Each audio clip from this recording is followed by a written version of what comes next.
আসসালামু আলাইকুম। আজকে খুবই স্পেশাল একটা আ প্রোগ্রাম আপনারা দেখতে যাচ্ছেন ইনশাআল্লাহ। বাংলাদেশের অ্যা শীর্ষস্থানীয় বেশ কয়েকজন আলেম আমার সাথে উপস্থিত আছেন। আমাদের সাথে আজকে আছেন মুফতি মাহবুবুল্লাহ কাসেমী হুজুর, তারপরে আছেন মোহাম্মদ হুজুর,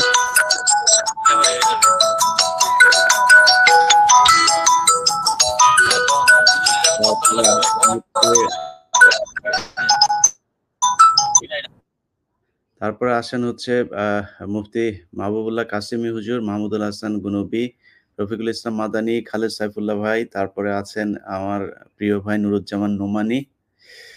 তো আমাদের কিছু কানেকশনে কিছু সমস্যা হচ্ছিল।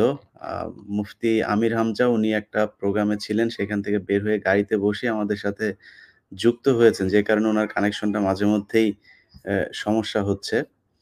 আমরা শুরুতেই আমাদের সবার মুরুব্বি জনাব মুফতি মাহবুবুল্লাহ কাসেমী হুজুরকে দিয়েই শুরু করি।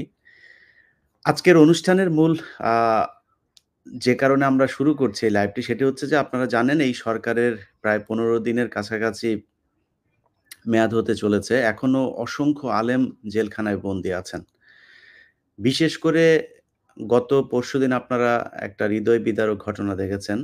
জনাব জসিমউদ্দিন রহমানী উনার একমাত্র বোন যিনি আসলে উনাকে দেখাশোনা করতেন, উনার খোঁজখবর নিতেন।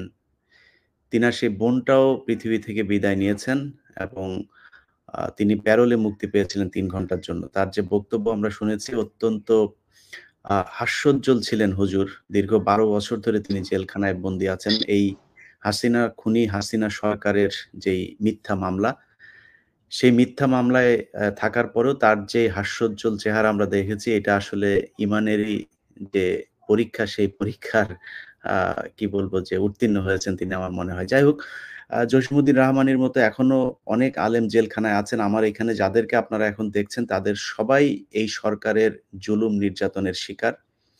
আ আ মুফতি মাহবুবুল্লাহ কাসেমী হুজুর উনিও অনেকদিন আ পালিয়েছিলেন, আত্মগোপনে থাকতে হয়েছে ওনাকে।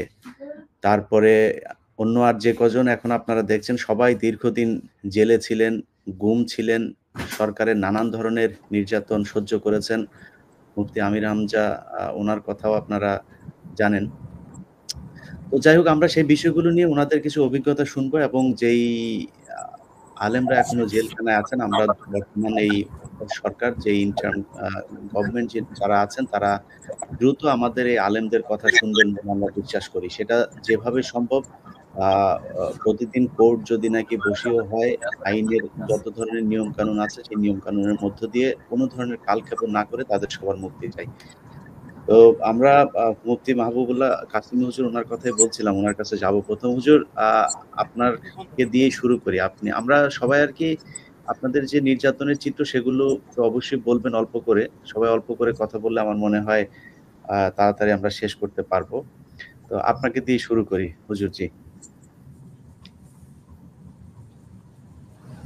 আলহামদুলিল্লাহ। ওয়া সালামুন আলা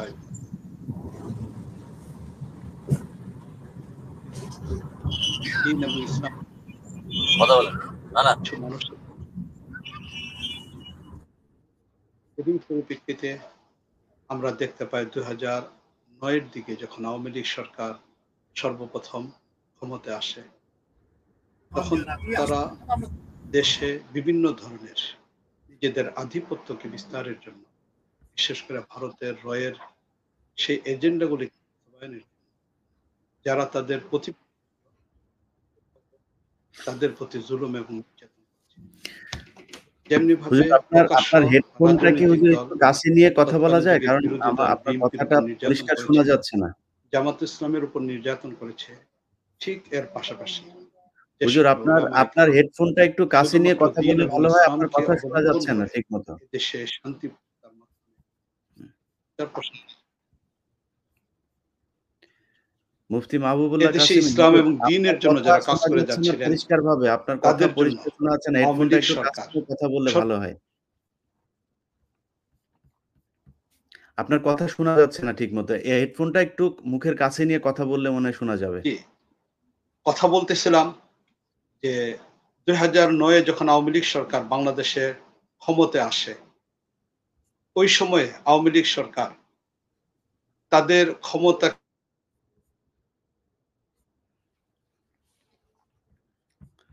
হুম। যাক প্রিয় দর্শক, আমরা এই সমস্যাগুলোর কারণে আসলে রাত ৯ টায় আমাদের শুরু করার কথা থাকলেও আমরা প্রায় ২০ মিনিট আ দেরি হয়ে গিয়েছি।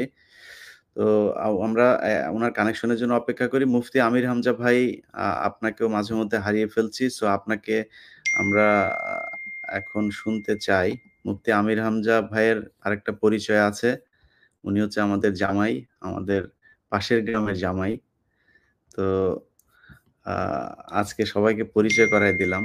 মাজলুম একজন আলেম, আমার খুব পছন্দের আলেম।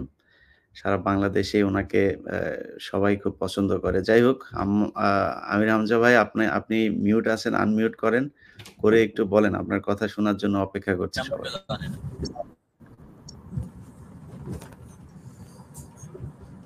আসসালামু আলাইকুম ওয়া রাহমাতুল্লাহ। ওয়ালাইকুম আসসালাম। ইন্নাল হামদালিল্লাহ ওয়াস সালাতু ওয়াস সালামু আলা রাসূলিল্লাহ। শ্রদ্ধাভাজন পরিচালক, বিশিষ্ট সাংবাদিক, আমাদের যে দ্বিতীয় স্বাধীনতা যুদ্ধ হয়ে গেল ছাত্র সমাজের, পেছন থেকে যারা মোটিভেশনাল কথাবার্তা বলার কারণে এই মানুষগুলো উদ্যোগ নিয়েছে জীবন দেওয়ার স্বাধীনতার জন্য, তাদের ভেতরে অন্যতম সাংবাদিক মোহাম্মদ ইলিয়াস হোসাইন। শ্রদ্ধাভাজন আলেম ওলামা এবং যারা যুক্ত আছেন সবাইকে ধন্যবাদ জানাচ্ছি আজকের এই মজলুমদের লাইভ অনুষ্ঠানে। যে কথা শোনা যাচ্ছে কিনা জানি না। জি, পরিষ্কার হুজুর, খুব সুন্দর শোনা যাচ্ছে। জি।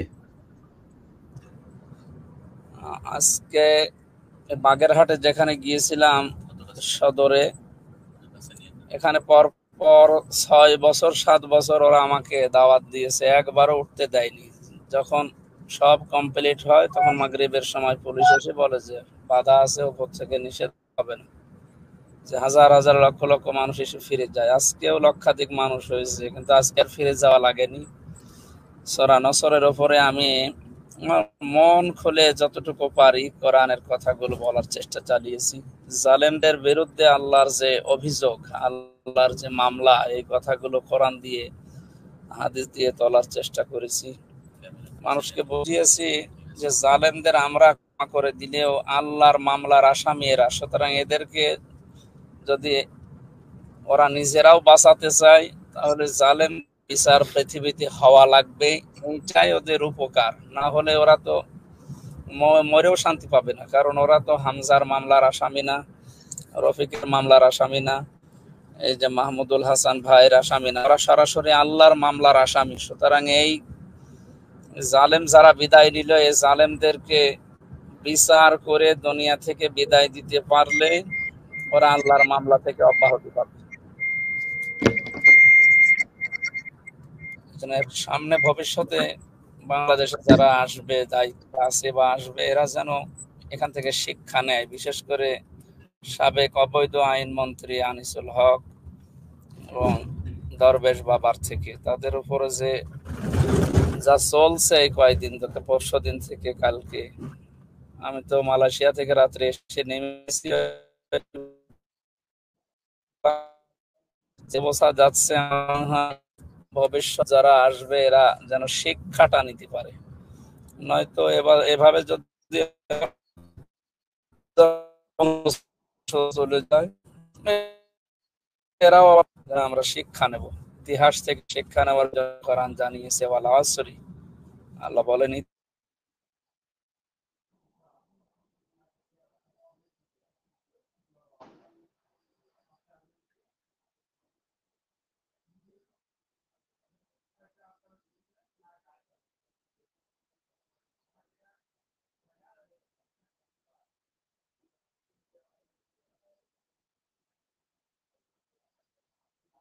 খায়, উনি সুদ খায়। আসলে এই কথাগুলো ঠিক না। কে বলেছে? কোনোদিন তো এই থাম্বেল গুলো মিথ্যা থাম্বেল দিয়েছে ইউটিউবার যারা আছে কিছু, তারা কোন সময় যদি সে 12 সাল 13 সালের দিকে কিছু বলে থাকি, সেই অবস্থায় সেই সিচুয়েশনে ওইটা ঠিক ছিল, কিন্তু এখন বাস্তবতায় বাংলার এই জালেম বিদায় নেওয়ার কারণে বাংলাদেশে এখন প্রতিবেশী রাষ্ট্র বলে যাদেরকে জানি, এদের থেকে সঠিকভাবে দেশকে রক্ষা করার জন্য ডক্টর ইউনূসের বিকল্প আমার মনে হয় এখন কেউ নেই। উনি যে হুঙ্কারটা প্রথম তিনি দিয়েছেন এই 7 সিস্টার নিয়ে, হুঙ্কার বাংলাদেশে দেওয়ার মতো আর কেউ নেই।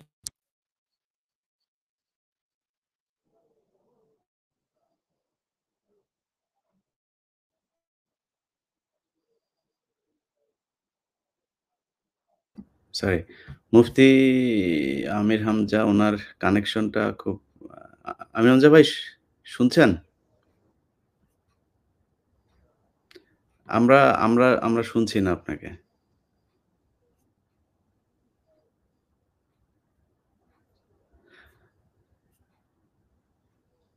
আচ্ছা, আমরা মুফতি মাহবুবুল্লাহ কাসিমি হুজুরের কথা শুনছিলাম। তো আমির হামজা ভাই, আপনি যদি আমাকে শুনেন তাহলে আমরা আপনার কাছে আরেকবার আসছি। আমরা মাহবুবুল্লাহ কাসিমি হুজুরকে একটু শুনে আসি। জি হুজুর, আমি আপনাকে তখন হারিয়ে ফেলেছিলাম। এখন আপনাকে দেখা যাচ্ছে। আমি জানি না আপনার কথা এখন শোনা যাবে কিনা?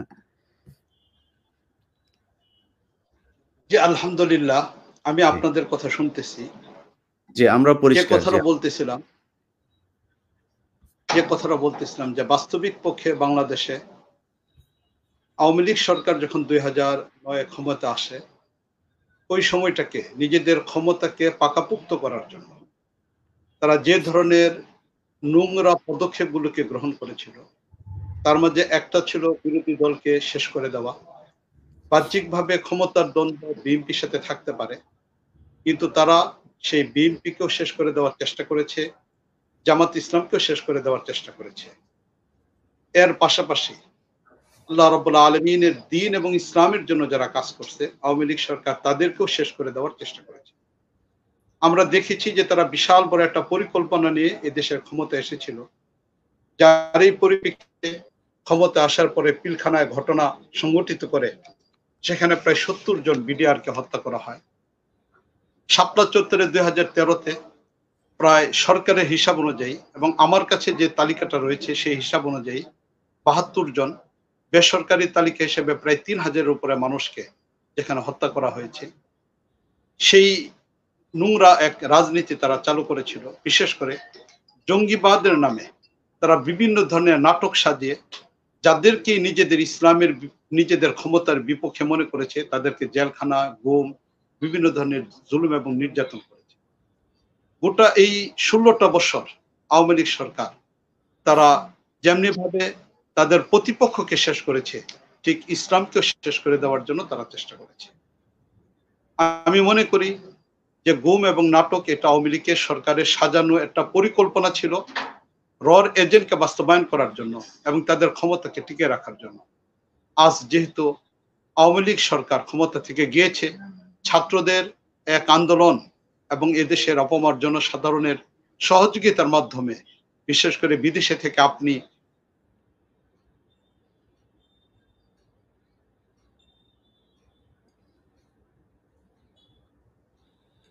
আমি মনে করি যে আজ যারা ক্ষমতায় আছেন, যারা তত্ত্বাবধায়ক সরকারের দায়িত্বে আছেন, তারা খুব দ্রুত গতিতে আমাদের সেই মজলুম উলামা ইকরামকে জেলখানা থেকে মুক্তির ব্যবস্থা করবেন, এবং তারা যে কোনো পথে আর কোনো মজলুম জেলখানায় না থাকে, কোনো আলেম যেন জেলখানায় না থাকে।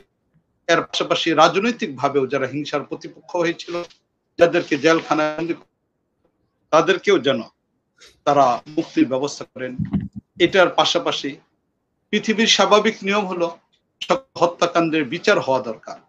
আমি মনে করি আওয়ামী লীগের ক্ষমতায় শুরু থেকে নিয়ে এই পর্যন্ত যারা ছিল, যারা মারা গিয়েছে তারা তো গিয়েছে, যারা আছে তাদের প্রত্যেকের জন্য যেন মামলা এবং বিচারের ব্যবস্থা করা হয়।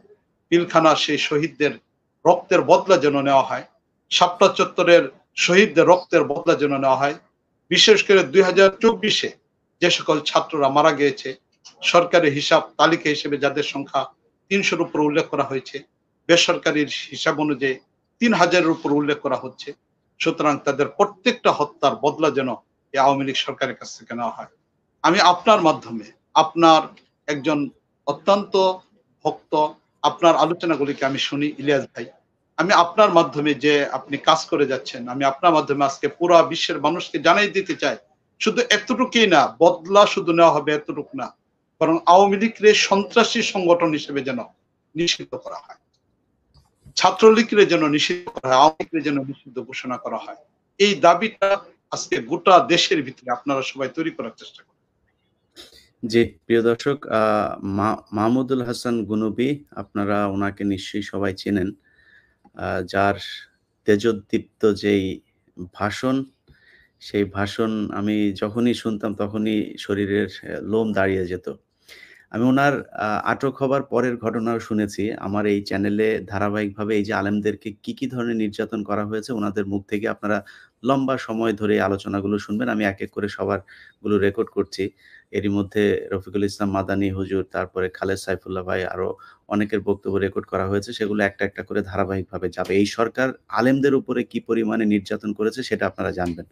যাই হোক, মাহমুদুল হাসান গুনবী ভাই উনি স্টেজে মাইকের সামনে ঠিক যেভাবে কথা বলেন, ওনাকে আটক করার পরে ওনাকে গুম করে রেখেছিল, ওনাকে হত্যার হুমকি দেওয়া হয়েছে। সেইখানেও তিনি একই ধরনের আচরণ করেছেন। তো সেই আলোচনাগুলো তো আমরা আজকে সব শুনতে পারবো না। আজকে আমরা শুধুমাত্র জসিমউদ্দিন রহমানী সহ যেসব আলেমরা এখনো মুক্ত হননি তাদের জন্যই কথা বলবো। তো সেই বিষয়ে শুনবো মুফতি মাহমুদুল হাসান গুনবী। আসসালামু আলাইকুম ওয়া রাহমাতুল্লাহ। হামদান ওয়া সালাতান ওয়া বা'দ। প্রিয় ইলিয়াস হুসাইন ভাই সহ উম্মতের ফেরেতাজ ওলামায়ে হক্কানি রব্বানি, দেশবাসী এবং পৃথিবীবাসী যারা দেখছেন এবং শুনছেন, আলহামদুলিল্লাহ, আল্লাহ তাআলা আমাদের পুরা জাতির উপর থেকে এক জগদ্দর পাথরকে সরিয়েছেন। আল্লাহ পাকের দরবারে লাখো কোটি শুকরিয়া, অনেক শুকরিয়া। এটা শুকরিয়া আদায় করে শেষ করে দেওয়ার নিঃসন্দেহে এটা আল্লাহ রব্বুল ইজ্জতই করেছেন। আমরা করেছি এমন নয়, হেফাজত করেছে এমন নয়, ছাত্র রাজনীতি করেছে এমন নয়। এগুলো হলো মাধ্যম, আল্লাহ তাআলা যখন যাকে চান ব্যবহার করেন। হ্যাঁ, অবশ্যই হেফাজতে ইসলাম সহ, হ্যাঁ, হেফাজত ইসলামের সেই 5 মে 13 সালের, সেই 2021 সাল, সেই 16 সালের ব্রাহ্মণবাড়িয়া বিভিন্ন ট্র্যাজেডি, এগুলো তো আমাদের মনে রাখতেই হবে। এই ফ্যাসিস্ট জালেমা, এই বিশ্ব অহংকারিণীকে সরানোর পিছনে অবশ্যই সর্বপ্রথম উলামায়ে কেরামের জান মাল অবশ্যই কোরবানি হয়েছে, কোরবানি দিয়েছেন, নজরানা পেশ করেছেন, এখনো করতেছেন। আলহামদুলিল্লাহ, আল্লাহ রব্বুল আলামিন এটাকে চূড়ান্ত পর্যায়ে নিয়ে এসেছে এই ছাত্র আন্দোলনের মাধ্যমে। রব্বুল আলামিনের দরবারে লাখো কোটি শুকরিয়া। এই 2024 সালের শহীদদের কথা, 21 সালের শহীদদের কথা, 16 সালের শহীদদের কথা, 13 সালের শহীদদের কথা, এগুলো আমাদের ভুলবার কোনো সুযোগ নেই। আমরা তাদের আত্মার মাগফিরাত কামনা করি। রব্বুল আলামিন সকল মুমিন মুমিনাতকে শহীদ হিসেবে কবুল করে নেন। আজকে বিশেষভাবে আমাদেরকে ভাই যে উদ্দেশ্যে আহ্বান করেছেন, আমরা মনে করতেছি যে আমরা বের হয়ে গেছি, আর মনে হয় কেউ বন্দী নেই। না না, এখনো, আরে আমরা তো নামে না, এই ফেসবুকের কারণে, ইউটিউবের কারণে, আজকের এই সোশ্যাল মিডিয়ার উন্নতির কারণে আমরা ভাইরাল হয়ে গেছি।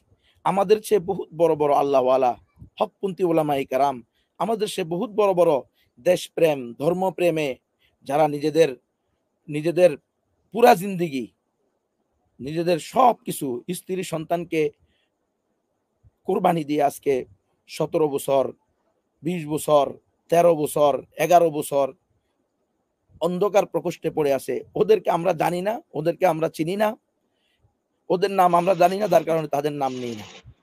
তাদের মধ্যে আমরা একজনের নাম সকলেই জানি, আল্লামা জসিমউদ্দিন রহমানী দামাত বারাকাতুহুমুল আলিয়া। হযরতকে ওই দিন আলহামদুলিল্লাহ আপামর জনতার মনের হৃদয়ের চাওয়া অনুযায়ী বর্তমান সরকার ওনাকে বের হওয়ার সুযোগ দিয়েছেন। প্যারেলে হলেও উনি ওনার বোনের, আপন বড় বোনের জানাজায় উপস্থিত হতে পেরেছেন। এটা অবশ্যই প্রশংসনীয়। আল্লাহ তাআলা এই সরকারকে তার দায়িত্ব পরিপূর্ণভাবে আদায় করার তৌফিক দান করুক। এখন জসিমউদ্দিন রহমানী আজকে প্রায় 11 বছর পার হয়ে যাচ্ছে জেলখানার মধ্যে। 12 বছর শুরু হয়েছে সম্ভবত, ইলিয়াস হোসেন ভাই যেভাবে বললেন। তাহলে এই লোকটা কি অপরাধ করছে? শুধুমাত্র হাসিনার বিরুদ্ধে কথা বলার কারণে, হক কথা বলার কারণে, কোরআনের কথা বলার কারণে, হাদিসের কথা বলার কারণে। দেখেন, শেখ হাসিনার বিরুদ্ধে কথা বলা আমার কি দরকার? আমরা তো মনে করি যে এই পদ্ধতি, যেই পদ্ধতিতে আজকে রাষ্ট্র পরিচালনা হচ্ছে, যে মানব রচিত আইন দিয়ে, সংবিধান দিয়ে, এগুলো তো আসলে ইসলাম এগুলোকে অ্যাকসেপ্ট করে না। আপনারা আমাকে কিভাবে নেবেন সেটা আপনাদের ব্যাপার। আমার কথাগুলোকে, ইসলাম একমাত্র আল্লাহ তাআলার শাসনকে, আল্লাহ তাআলার বিধানে শাসিত হবে এটাতেই বিশ্বাস করে। কোনো মানব রচিত বিধান চলবে না, আল্লাহর দেওয়া বিধান চলবে। এটাই কোরআনের কথা, এটাই হাদিসের কথা, এটাই রাসূলুল্লাহ সাল্লাল্লাহু আলাইহি ওয়াসাল্লাম, সাহাবায়ে কেরাম, তাবেঈন, তবে তাবেঈন, আইম্মায়ে মুজতাহিদিন, আমাদের 1200 বছরের সোনালী ইতিহাস, যে খেলাফা ছিল আমাদের সর্বশেষ উসমানী খলিফা, যে খেলাফতের, উসমানী খেলাফতের যে সর্বশেষ খলিফা আব্দুল্লাহ, আব্দুল হামিদ যে সর্বশেষ খলিফা ছিল, সেটার মাধ্যমে আমাদের থেকে খেলাফতকে ছিনিয়ে নেওয়া হয়েছে। এই গণতন্ত্র তো আসছে কত 100 বছর। তো আমরা 1200 বছরের আমাদের সোনালী ঐতিহ্য, ইতিহাস, আমাদের গর্বের 1200 বছরের যে খেলাফা প্রতিষ্ঠা, এটা আমরা ভুলে যাওয়ার কোনো সুযোগ নাই। একজন মোমেন, একজন মুসলমান, একজন আলেম, একজন দাঈ, একজন নবীর ওয়ারিস হিসাবে আমাদেরকে এই কথাগুলো বলতেই হবে। এতে ফাঁসিতে ঝুলানো হোক, গুম করা হোক, হ্যাঁ, তারপরে অন্ধকার প্রকোষ্ঠে জেলখানায় রেখে দেওয়া হোক, কিচ্ছু করার নাই। আমরা যেমনি ভাবে হাসিনা সরকারের যে কোনো জুলুম, অন্যায়, অত্যাচারের বিরুদ্ধে মুখ খুলেছি, ইনশাআল্লাহ ভবিষ্যতেও আল্লাহ তাআলা যদি আমাদেরকে হায়াত দান করেন, সুস্থতা দান করেন, আল্লাহ তাআলা আকল বিবেকের সবকিছু ঠিক রাখেন, আমরা কোনো ফেসিবাদীকে, কোনো জালেমকে, কোনো অহংকারীকে ছাড় দিয়ে কথা বলবো না। আমাদের স্পষ্ট কথা। তো আল্লামা জসিমউদ্দিন রহমানী, তিনি একজন নবীর ওয়ারিস, আল্লাহ তাআলার খলিফা, আল্লাহ তাআলার প্রতিনিধি। উনি ওনার দায়িত্ব পালন করেছেন, হক কথা বলেছেন। শেখ হাসিনা যখনই বলেছে এই বছর গজে চড়ে মা দুর্গা আসার কারণে ফসল বেশি হয়েছে, এই কথা বলার সাথে সাথে একজন মুসলমানের ঈমান চলে যাবে এ কথা বিশ্বাস করলে। উনি এটার বিরুদ্ধে বলবে, এটাই ওনার দায়িত্ব। আমরাও বলেছি, আপনারা দেখেছেন, বিভিন্ন ব্যক্তির বিরুদ্ধে আমরা বলেছি যে তার এই কথাটা শিরিক, তাকে এটা থেকে অবশ্যই ফিরিয়ে আনতে হবে। তো একজন আলেমের দায়িত্ব কি? সে প্রধানমন্ত্রীকেও উপদেশ দিবে, এমপি মন্ত্রীকেও উপদেশ দিবে, চেয়ারম্যানকেও উপদেশ দিবে, মেম্বারকেও উপদেশ দিবে, আপামর জনতাকে দিবে, হ্যাঁ, উচ্চ পদস্থ ব্যক্তিকেও দিবে, নিম্ন পদস্থ ব্যক্তিকেও দিবে। এটা দায়িত্ব। আল্লামা জসিমউদ্দিন রহমানী দামাত বারাকাতুহুমুল আলিয়া, তিনি এই কাজ করেছেন। উনি কোন ধরনের ভয় ভীতিকে তোয়াক্কা করেন নাই। আপনারা জানেন, উনার বংশের, উনার পরিবারের প্রায় 30-এর অধিক সদস্যকে একসাথে জেলে নিয়ে আসা হয়েছিল ওই সময়।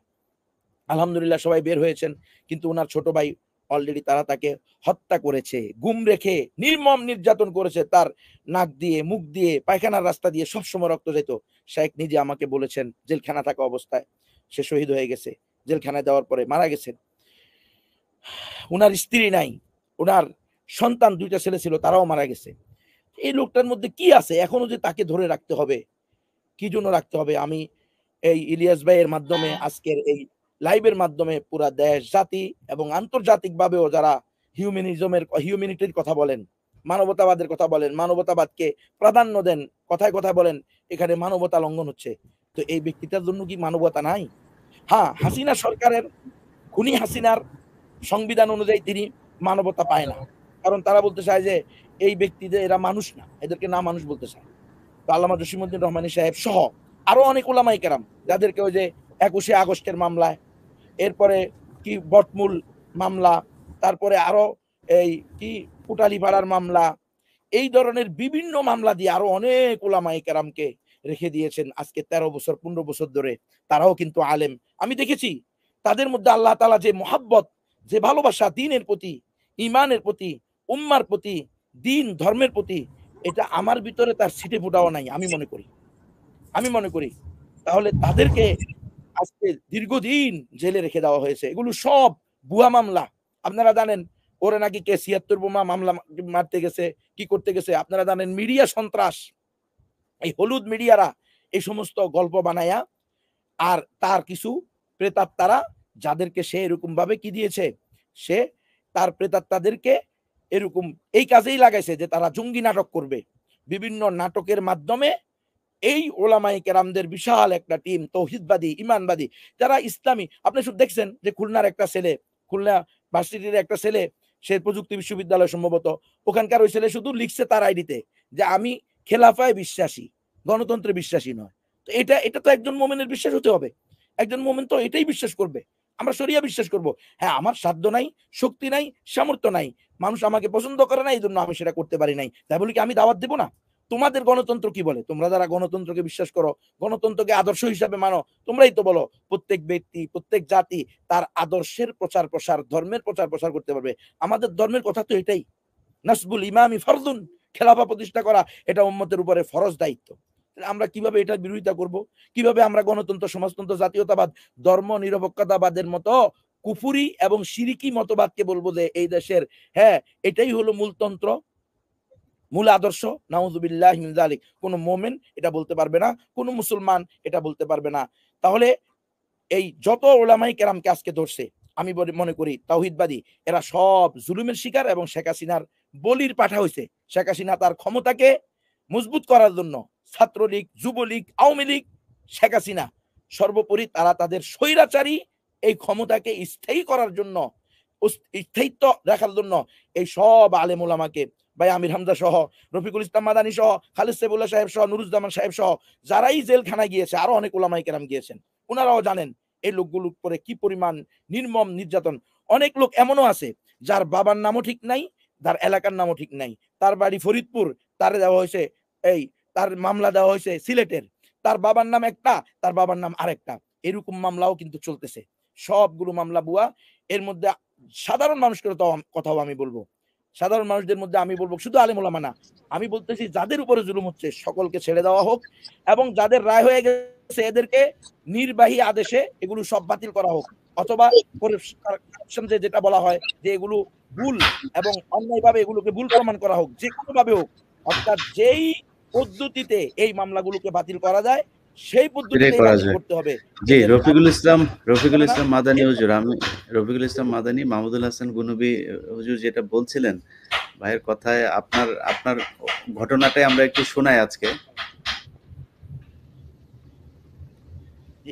আমি একটু আমার এটা শেষ করে দিচ্ছি। জি জি প্লিজ। আমার ইলিয়াস ভাই, জি, আমার এই লোকগুলো, এরপরে হলো আপনারা জানেন বিডিআর হত্যাকাণ্ড, যে পিলখানা হত্যাকাণ্ড, এই ভাইগুলো অত্যন্ত জুলুমের শিকার।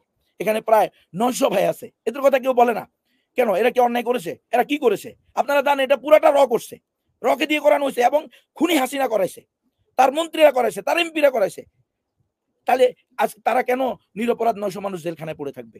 এরপরে এই যে ব্লগার হত্যা মামলা নামে আরেক নাটক, বিশাল এক নাটক সাজাইছে। আরে বাবা, রসুলকে গালি দিলে কোনো মোমেন মুসলমানের মাথা ঠিক থাকবে না, তার দিলের ভিতরে, কলিজার ভিতরে রক্তক্ষরণ হবে। রসুলের হাদিস, স্পষ্ট হাদিস, ভাই স্পষ্ট রসুলের হাদিস, লা ইউমিনু আহাদুকুম হাত্তা ইউহিব্বা লিআখিহি, লা ইউমিনু আহাদুকুম হাত্তা আকুনা আহাব্বা ইলাইহি মিন ওয়ালিদিহি ওয়া ওয়ালাদিহি ওয়ান নাসি আজমাইন। রসুলকে আমরা আমাদের জানের চেয়ে বেশি ভালোবাসতে হবে, আমাদের স্ত্রী থেকে বেশি ভালোবাসতে হবে, আমাদের সন্তানের চেয়ে বেশি ভালোবাসতে হবে, তাহলে আমরা মুমিন হব।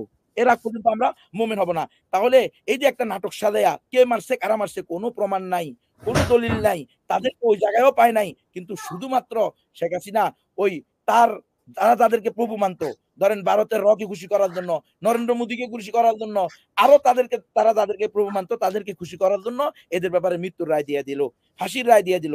আমি এই সব মামলাগুলোকে, এবং এই জঙ্গি মামলা বিশেষ করে, আমি আবারও বলতেছি, বারবার এর আগেও বলছি, এই দেশের সবচেয়ে হয়রানিমূলক মামলা, সবচেয়ে মিথ্যা মামলা, সবচেয়ে ভুয়া মামলা, সবচেয়ে ষড়যন্ত্রমূলক মামলা হলো এই জঙ্গি মামলা। মেহেরবানি করে আমি আমার দেশবাসী এবং প্রিয় উম্মার কাছে আকুল আবেদন রাখবো, আপনারা যার যার অবস্থান থেকে এদের পক্ষে কথা বলুন, মজলুমদেরকে ছেড়ে দেওয়া হোক, যদি ফাঁসির রায় হয় ওটাকে বাতিল করা হোক। জি, রফিকুল ইসলাম মাদানী, আমি একটা ঘটনা আমার শোনার খুব ইচ্ছা, কারণ আমি এই জিনিসটা কোনো একজনের ফেসবুকে, আমি আপনার এই জিনিসটা মনে হয় আজ থেকে 5-6 মাস আগে, বা আমার ভুল হইতে পারে, কোনো একটা সময় আমি আপনার এই জিনিসটা দেখেছিলাম। তো ওই সময় আমার ঠিক মনেও নাই যে কে এইটা ফেসবুকে দিয়েছিল। সেই ঘটনাটা আপনার কাছ থেকে আমি এই সম্প্রতিও শুনেছি, এবং আপনার যে বক্তব্য আমার এখানে রেকর্ড করা হয়েছে সেটা বাংলাদেশের মানুষ জানবে। আমি ওই কথাটুকু, ওই জায়গাটুকু আরেকবার একটু শুনে তারপরে আপনি আপনার বক্তব্য দিবেন যে মুক্তির বিষয়টা বলবেন। আমি ১ম এই ওই থানায় যে আটকে রেখে আপনাকে হাতিরঝিলে যে নাটকটা সাজানো হয়েছিল আপনাকে নিয়ে সেটা একটু দেশবাসীকে জানান। রফিকুল ইসলাম মাদানী। السلام عليكم ورحمة الله وبركاته. إن الحمد لله نحمده ونصلي على رسوله الكريم. أما بعد, বাংলাদেশের একজন পরিচিত সাংবাদিক ইলিয়াস হোসেন ভাই, আসলে ওনাকে মাজলুম সাংবাদিকও বলা যায়। বাংলাদেশে যে কয়জন সাংবাদিক, যে কয়জন বলতে হাতে গোনা যে দুই একজন সাংবাদিক স্বৈরাচার হাসিনা এবং ইন্ডিয়ার আধিপত্যবাদী সাম্রাজ্যবাদী ইন্ডিয়ার বিরুদ্ধে বলিষ্ঠ কণ্ঠস্বর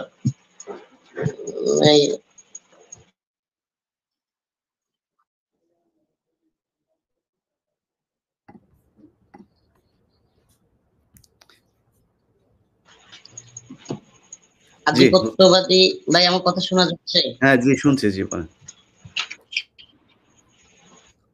আধিপত্যবাদী হাসিনার বিরুদ্ধে বলিষ্ঠ কণ্ঠস্বর হিসেবে পরিচিত আমাদের ইলিয়াস ভাই একজন মাধ্যম সাংবাদিক। আল্লাহ পাক ভাইকে কবুল করুক, দিনের জন্য কবুল করুক, দোয়া করি। এবং আরো উপস্থিত আছেন আমাদের শ্রদ্ধেয় ভাজন মুরব্বী, মাইমন সিংহের সিংহ পুরুষ এবং আন্দোলন সংগ্রামের নেতৃত্বদানকারী আলেম মুফতি মাহবুবুল্লাহ কাসেমি হাফিজাহুল্লাহ। উপস্থিত আছেন প্রিয় বড় ভাই মুফতি মাহমুদ হাসান প্রিয় ভাই, একই রুমে দীর্ঘদিন কারাবাস করা প্রিয় বড় ভাই মুফতি আমির হামজা হাফিজাহুল্লাহ। উপস্থিত আছেন মুফতি নুরুজ্জামান নোমানি ভাই, উপস্থিত আছেন খালেদ সাইফুল্লাহ ভাই সহ যে সমস্ত আলোচক বৃন্দ। আসলে ইলিয়াস ভাই যে বিষয়টার কথা বললো, এটা নিয়ে আমি ওই দিন ওনার সাথে লাইভে বক্তব্য দিয়েছি এবং কথা বলেছি। তো এই বিষয়টা আমি বলবো। বাকি আজকের যে আলোচ্য বিষয়, মাজলুম আলেমে দ্বীন শায়েখ জসিমউদ্দিন রহমানী হাফিজা,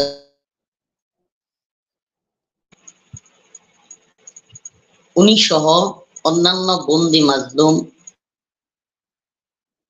হয়েছেন,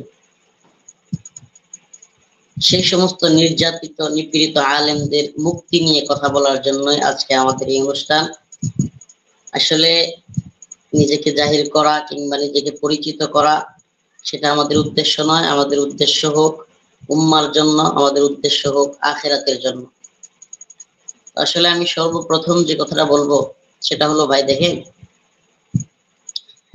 হিটলারের একজন নাকি মন্ত্রী ছিল যে মানুষকে নেম কিলিং করতো। মানে মানুষকে প্রথমে হিটলার যাকে মারার প্রয়োজন হইতো বা হিটলার যাকে মেরে ফেলতে চাইতো, তাকে ওই মন্ত্রী নেম কিলিং মানে নাম দিত একটা, ওই নাম দিয়ে তারপরে তাকে উগ্রবাদী বা সন্ত্রাস এগুলো প্রচার করত।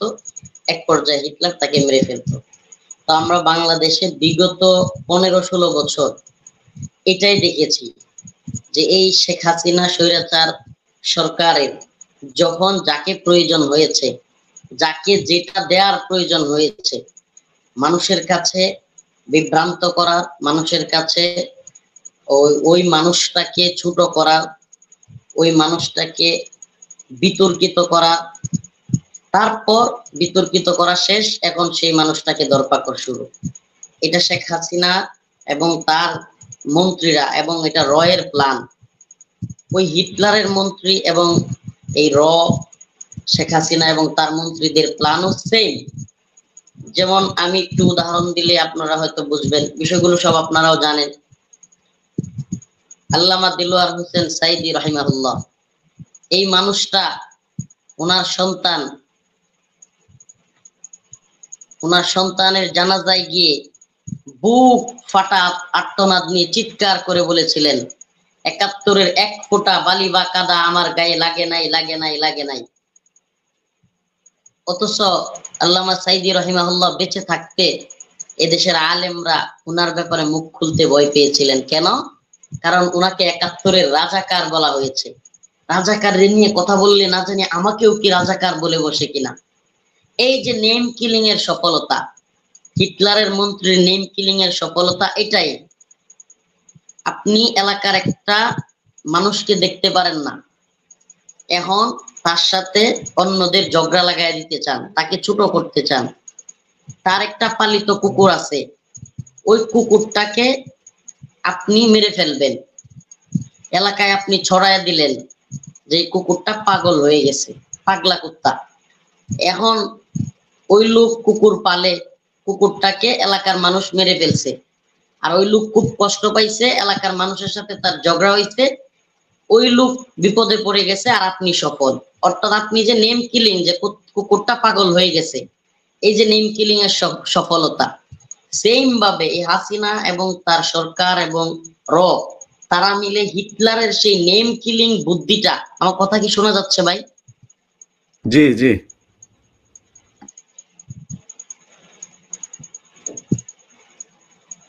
ভাই রফিক ভাই সব ঠিক আছে, যাচ্ছে? বলেন। সব ঠিক আছে রফিক ভাই, বলেন। হিটলারের সেই নেম কিলিং এর যে বুদ্ধিটা, সেটাকে বাংলাদেশেও হাসিনা এবং তার যারা সাঙ্গপাঙ্গ যারা ছিল, এরাও হিটলারের মন্ত্রীর সেই প্রোপাগান্ডা এবং মানুষকে নেম কিলিং করে, মানুষের নামে বিভিন্ন ট্যাগ লাগিয়ে, কাউকে রাজাকার, কাউকে জঙ্গি, কাউকে উগ্রবাদী, কাউকে মৌলবাদী, এই সমস্ত ট্যাগ লাগিয়ে বিভিন্ন মানুষকে নির্যাতন করেছে। আজকে আপনারা জেনেছেন আল্লামা সাইদি রহিমাহুল্লাহ বেঁচে থাকতে তার সন্তানের জানাজায় গিয়ে বলেছিল, ৭১-এর এক ফোঁটা বালি বা কাদা আমার গায়ে লাগে নাই, লাগে নাই, লাগে নাই। আজ হাসিনা যাওয়ার পর মুফতি জসিমউদ্দিন রহমানী হাফিজাহুল্লাহ, উনি ওনার বোনের জানাজায় গিয়ে বলেছেন যে আমাকেও এই হাসিনা সরকার সারা দেশে বিশ্বে জঙ্গি হিসেবে উপস্থাপন করেছে, জঙ্গি হিসেবে পরিচয় দিয়েছে। আমি উলামায়ে কেরামকে বলবো, হকপন্থী দাবিদার আহলে হক উলামায়ে কেরামকে বলবো, আমরা আল্লামা দিলওয়ার হোসেন সাইদি রাহিমাহুল্লাহ জীবিত থাকতে তার পক্ষে মুক্তির আন্দোলন ঠিকমতো করতে পারি নাই, তার পক্ষে কথা বলতে পারি নাই।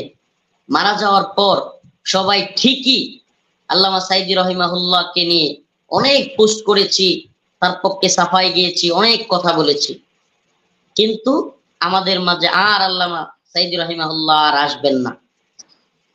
সেম ভাবে আজকে মুফতি জসিমউদ্দিন রহমানী হাফিজাহুল্লাহ জীবিত, আমরা কথা বলতেছি না।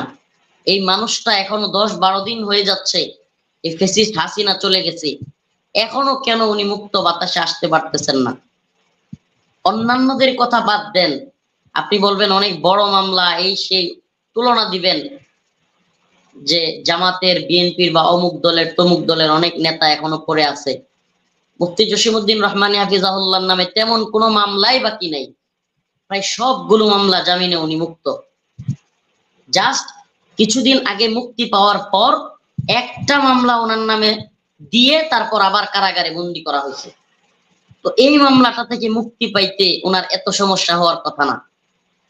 আমি জাতির উদ্দেশ্যে আজকে এখানে আপনারা যারা উলামায়ে কেরাম আছেন তাদেরকে একটু জানানোর উদ্দেশ্যে বলতে চাই, আমাদের সাংবাদিক ইলিয়াস ভাইয়ের মতো ব্যক্তি, যে কিনা কোনো আলেম নয়, উনি আমাদেরকে বলেন হুজুরের কেন মুক্তি হচ্ছে না, শাইখ জসিমউদ্দিন রহমানীর মুক্তি কেন হচ্ছে না।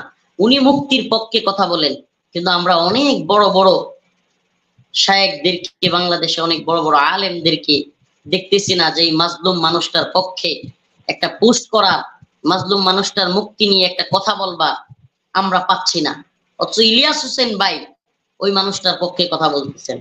কিছু ভাইয়েরা ফেসবুকে দেখলাম, আমি নাম বলতে চাচ্ছি না, পোস্ট করতেছে শাইখ জসিমউদ্দিন রহমানী যখন কারাগারে যান নাই, কারাগারে যাওয়ার পূর্বে তিনি কিছু বক্তব্য দিয়েছেন, কিছু বিতর্ক তৈরি করেছেন। ভাই, বাংলাদেশে জামাতে ইসলামীর সাথে হেফাজতের কওমীদের দ্বন্দ্ব, বিতর্ক, কিংবা আহলে হাদিসের সাথে হানাফিদের দ্বন্দ্ব, পেরলবীদের সাথে সুন্নিদের সাথে দেওবন্দীদের কিংবা জামাতে ইসলামীদের দ্বন্দ্ব অভাব নাই, কিন্তু কোথায়? আমরা কি এই সমস্ত দ্বন্দ্বের কারণে সে যেই পন্থী আলেম হোক, আমরা কি সেই সমস্ত আলেমদেরকে জালিমের কারাগারে রেখে দিব? জালিমের কারাগারে রেখে বলবো এটাই ঠিক আছে? তাহলে আপনি মনে রাখবেন, হাসিনা যদি জালিম হয়ে থাকে, আপনার এই ধ্যান ধারণার কারণে, আপনার এই বক্তব্যের কারণে আপনিও জালিম, এবং আল্লাহ পাকের কাছে আপনার জুলুমেরও বিচার হবে। এ কথা একেবারে সুস্পষ্ট বুঝতে হবে। ঠিক, যদি কোনো ইনশাআল্লাহ, ব্যক্তি ইনশাআল্লাহ, বিতর্কিত অবশ্যই। কিংবা একটা বক্তব্য, আমার কথাগুলো আমি হৃদয় থেকে বলতেছি, আমার কথাগুলো অন্তর থেকে আপনারা যারা শুনছেন এই লাইভের মাধ্যমে, আজকে এই হাসিনা সরকার বিভিন্ন মানুষকে রাজাকার ট্যাগ দিয়েছে। দিলওয়ার হোসেন সাইদি রাহিমাহুল্লাহর চিৎকার, আমার চোখের পানি চলে আসে এখনো। সন্তানের জানাজায় বাবা এসে যখন চিৎকার করে বলে ৭১-এর এক ফোঁটা বালি বা কাদা আমার গায়ে লাগে নাই, লাগে নাই, লাগে নাই, সেই মানুষটার আর্তনাদ আমরা শুনি নাই তখন। যারা, আমি তো তখন ছোট, আমরা তখনও শুনেছি, কিন্তু এই মানুষটার পক্ষে আওয়াজ তুলতে পারি নাই।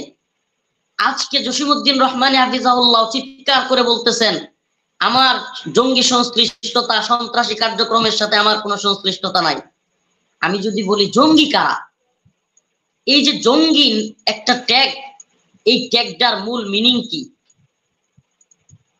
আমি জিহাদের পক্ষে, আল্লাহ রাসূল সাল্লাল্লাহু আলাইহি ওয়াসাল্লাম জিহাদ করেছেন, তার সমস্ত সাহাবায়ে কেরাম জিহাদ করেছেন, আমি জিহাদের পক্ষে, এটাই কি আমার জঙ্গি হওয়ার আলামত? তাহলে আমি জঙ্গি? হ্যাঁ আমি জঙ্গি, আমার রাসূল জঙ্গি, সাহাবায়ে কেরাম জঙ্গি। সুবহানাল্লাহি ওয়া বিহামদিহি। কুতিবা আলাইকুমুল কিতাল হুয়া কুরহুল লাকুম আসা আন তাকরাহু শাই হুয়া খায়রুল লাকুম ওয়া আসা আন তুহিব্বু শাই হুয়া শাররুল লাকুম। আল্লাহ রাব্বুল আলামিনের সুস্পষ্ট ঘোষণা যে তোমরা, তোমাদের জন্য কুতিবা আলাইকুম, তোমাদের উপর ফরজ করা হয়েছে, লিপিবদ্ধ করা হয়েছে, আলাইকুমুল কিতাল, যুদ্ধকে। এই নফসের জিহাদ বলে কিতালকে এড়ায় যাওয়ার সুযোগ নাই। আল্লাহ পাক আমাদের উপর ফরজ করেছেন, আমি করতে পারি, আমার যদি সামর্থ্য থাকে করলাম, যদি না পারি আমি করলাম না। কিন্তু জিহাদ করার কথা কেউ বললে, জিহাদ বয়ান কেউ করলে তাকে জঙ্গি ট্যাগ দেওয়া হবে, তাকে জঙ্গি ট্যাগ দিয়ে কারাগারে ভরে রাখা হবে। আর আপনি ওদের মতো, ওদের ভাষা, এই সরকার কিংবা কিংবা আপনার যারা কিনা মুসলমানদেরকে নিধন করতে চায়, তাদের বক্তব্যের মতো, তাদের টোনে আপনিও জঙ্গি বলবেন, মৌলবাদী বলবেন, মানহাজি বলবেন, তবে মনে রাখবেন আপনিও জালেম, আপনিও জালেমদের দলের লোক। আল্লাহ এবং তার রাসূলের সুস্পষ্ট ঘোষণা। অতএব জিহাদের পক্ষে কথা বলার কারণে মাজলুম আলেমে দ্বীন শাইখ জসিমউদ্দিন রহমানী হাফিজাহুল্লাহ দীর্ঘদিন যাবত কারাগারে। উনি একটা বক্তব্য দিয়েছিলেন, গজে চরে যখন মা দুর্গা আসে তখন ফুলে ফসলে ভরে যায়। শেখ হাসিনা এই বক্তব্য দিয়েছিল, তখন তিনি শেখ হাসিনাকে মুশরিক বলে ফতোয়া দিয়েছিলেন। আর সেই কারণে এই মানুষটা দীর্ঘদিন যাবত কারাগারে। এই আল্লাহর বান্দা যদি কোনো ভুল করেও থাকে, মানুষ ভুলের ঊর্ধ্বে না। আমি যখন বলেছি কচুর প্রধানমন্ত্রী, ইসলামের বিরুদ্ধে গেলে কচুর প্রধানমন্ত্রী মানি না, অনেকেই আমাকে বলেছেন এটা কেন বললাম, ওইটা কেন বললাম। কিন্তু আমার জানতে মনে চায়, ইসলামের বিরুদ্ধে গেলে প্রধানমন্ত্রী মানি না, এই কথাটা আমার ভুল কোথায় ছিল? যদি বলেন কচু কেন বললেন, আমি বলি কচু শব্দটা তখনই ব্যবহৃত হবে যখন ইসলামের বিরুদ্ধে সে অবস্থান নিবে। যদি সে ইসলামের বিরুদ্ধে অবস্থান না নেয়, তাহলে তো কচু শব্দটারও এখানে দরকার নাই। আমাদেরকে তাহাজ্জুদের গল্প শোনানো হয়েছে, আমাদেরকে কি বলে তাহাজ্জুদের গল্প, তারপর হজের গল্প, এগুলো শোনানো হতো। কিন্তু মজলুম আলেমদেরকে নির্যাতন করে, নিপীড়ন করে, আমি ইলিয়াস ভাই আমার কথা বললেন, আমাকে এই সরকার এবং তার চেলারা, এই ডিবি হারুন কি করেছে? আমি আমার কথাই বলি, আমি তো অনেক আলেমদের কথা জানি, তাদের গুলো নাই বললাম।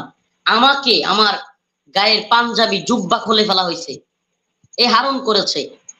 আমার গায়ের লুঙ্গি খুলে ফেলা হয়েছে। আমাকে মহিলাদেরকে নিয়ে হাতির জিলে নিয়ে আমার আমাকে মহিলাদেরকে দিয়ে জড়ায় ধরা হয়েছে, অশ্লীল অঙ্গভঙ্গি করেছে মেয়েরা, আমাকে মেয়েরা জড়িয়ে ধরেছে। একটা মেয়ে আমাকে জড়িয়ে ধরা হয়েছে, ছবি তোলা হয়েছে, অসংখ্য ক্যামেরা দিয়ে সেগুলো ভিডিও করা হয়েছে। আমাকে হাতে সিগারেট ধরায় দেওয়া হয়েছে, সিগারেট ধরায়া আবার এগুলোর ছবি তোলা হয়েছে, ভঙ্গি করে সিগারেট খাচ্ছি আরামে, তারপরে মেয়ে জড়ায় ধরতেছে, এগুলোর ছবি তোলা হয়েছে। এই সরকার এবং তার চেলা যারা এরা করছে। জি, আজকে আমার মনে হয় সেই মনে করেন আমাকে আগামীকালকে আল্লাহ না করুক বললো রফিকুল ইসলাম মাদানী জঙ্গি, হারুনের যে অবস্থা, হারুন মুফতি নুরুজ্জামান নুমানী জঙ্গি, আল্লাহ উল্লঙ্ঘ করে মুফতি আমির হামজা জঙ্গি, এই নাম আমার আপনার লাগাইয়া দেওয়ার কারণে, আমাকে ট্যাগ লাগাইয়া দেওয়ার কারণে। প্রিয় দর্শক, আমাদের এই রফিকুল ইসলাম মাদানী যে বর্ণনা দিলেন রোমহর্ষক, এই একই ধরনের নির্যাতন অত্যাচার খালেদ সাইফুল্লাহ ভাইয়ের উপর করা হয়েছে। খালেদ সাইফুল্লাহ ভাইয়ের কাছ থেকে আমরা একটু শুনে আসি। জি মাওলানা খালেদ ভাই, আমি একটু জাস্ট এক মিনিটে শেষ করতেছি। জি প্লিজ প্লিজ। জি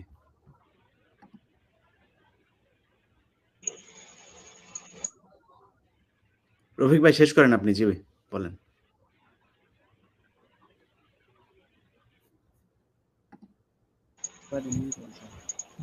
তো এই যে দেখেন, জঙ্গি ট্যাগ দেয়া,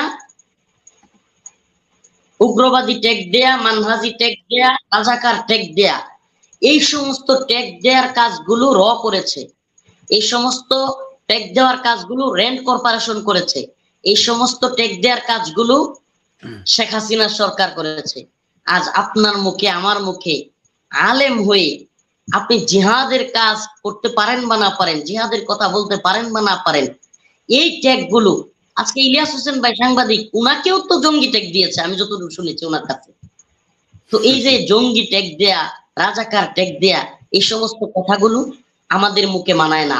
আমাদেরকে এই সমস্ত কথা, উগ্রবাদী, মানহাজি, জঙ্গি, রাজাকার, এই সমস্ত ট্যাগ দিয়ে আমাদের আলেম নামদারি কিছু ব্যক্তিদের যারা কথাগুলো বলেন, সাবধান হয়ে যান, আপনিও জালিমের অন্তর্ভুক্ত হয়ে যাবেন। আমাদের ভিতরে অনেক বন্দী ভাই এখনো পড়ে আছে। শাহবাগের সেই ব্লগার রাজীব, অভিজিৎ রায়, ফয়সাল আরিফিন, দীপন, এরা যখন একের পর এক আল্লাহ এবং তার রাসূলকে নিয়ে গালাগালি শুরু করেছিল, কিছু ভাইদের সহ্য হয় নাই। ভার্সিটিতে পড়াশোনা করা আমাদের ছাত্র ভাইরা, সেই ভার্সিটির ছেলেরা, আমি কয়েকবার তাদের সাথে কোর্টে, ইলিয়াস ভাই আমি কয়েকবার কোর্টে যাওয়ার সময় তাদের সাথে দেখা হয়েছে। এক একটা ছেলে, এরা এক একটা জান্নাতি ছেলে, সুবহানাল্লাহি ওয়া বিহামদিহি, ওয়াল্লাহি এরা এক একটা জান্নাতি যুবক। এদের আলেমদের প্রতি দরদ, ভালোবাসা এবং দেশের প্রতি কিংবা এই জাতির প্রতি তাদের যে ভালোবাসা আমি দেখেছি, তাদের যে আচরণ, তাদের যে ভদ্রতা আমি দেখেছি, সেই ভাইগুলো আজকে সেই ব্লগার রাজীবের বিরুদ্ধে কিংবা সেই অভিজিৎ রায় তাদের বিরুদ্ধে কথা বলবার কারণে, লেখালেখির কারণে আজকে তাদেরকে ভিত্তিহীন মিথ্যা মামলা দিয়ে, ফাঁসির রায় দিয়ে আজকে ভিতরে রাখা হয়েছে। অথচ আপনি তার পক্ষে কথা বলবেন না। আপনারা ওয়াজে কিংবা বিভিন্ন সময় সেই ভারতের আলিমুদ্দিনের কিচ্ছা বলেন, রঙ্গিলা রাসূলের কিচ্ছা বলেন, অথচ আমার দেশের সেই সমস্ত ভাইরা যারা শাতিমদের বিরুদ্ধে, আমার আপনার নবীকে, সরদারের আলমকে গালি দেওয়ার কারণে তাদের বিরুদ্ধে দাঁড়িয়েছে, আজকে সেই সমস্ত ভাইদের মুক্তির জন্য আওয়াজ তুলবেন না। আমি তো মনে করি আজকে আপনার আমার অবশ্যই সেই সমস্ত ভাইদের মুক্তির ব্যাপারে কথা বলা উচিত। যারা ব্লগার রাজীবের বিরুদ্ধে, অভিজিৎ রায়ের বিরুদ্ধে অবস্থান নিয়েছিল, তাদেরকে অবশ্যই আমাদেরকে মুক্ত করে আনতে হবে। এটা কথা বলা আমাদের ইমানি দায়িত্ব।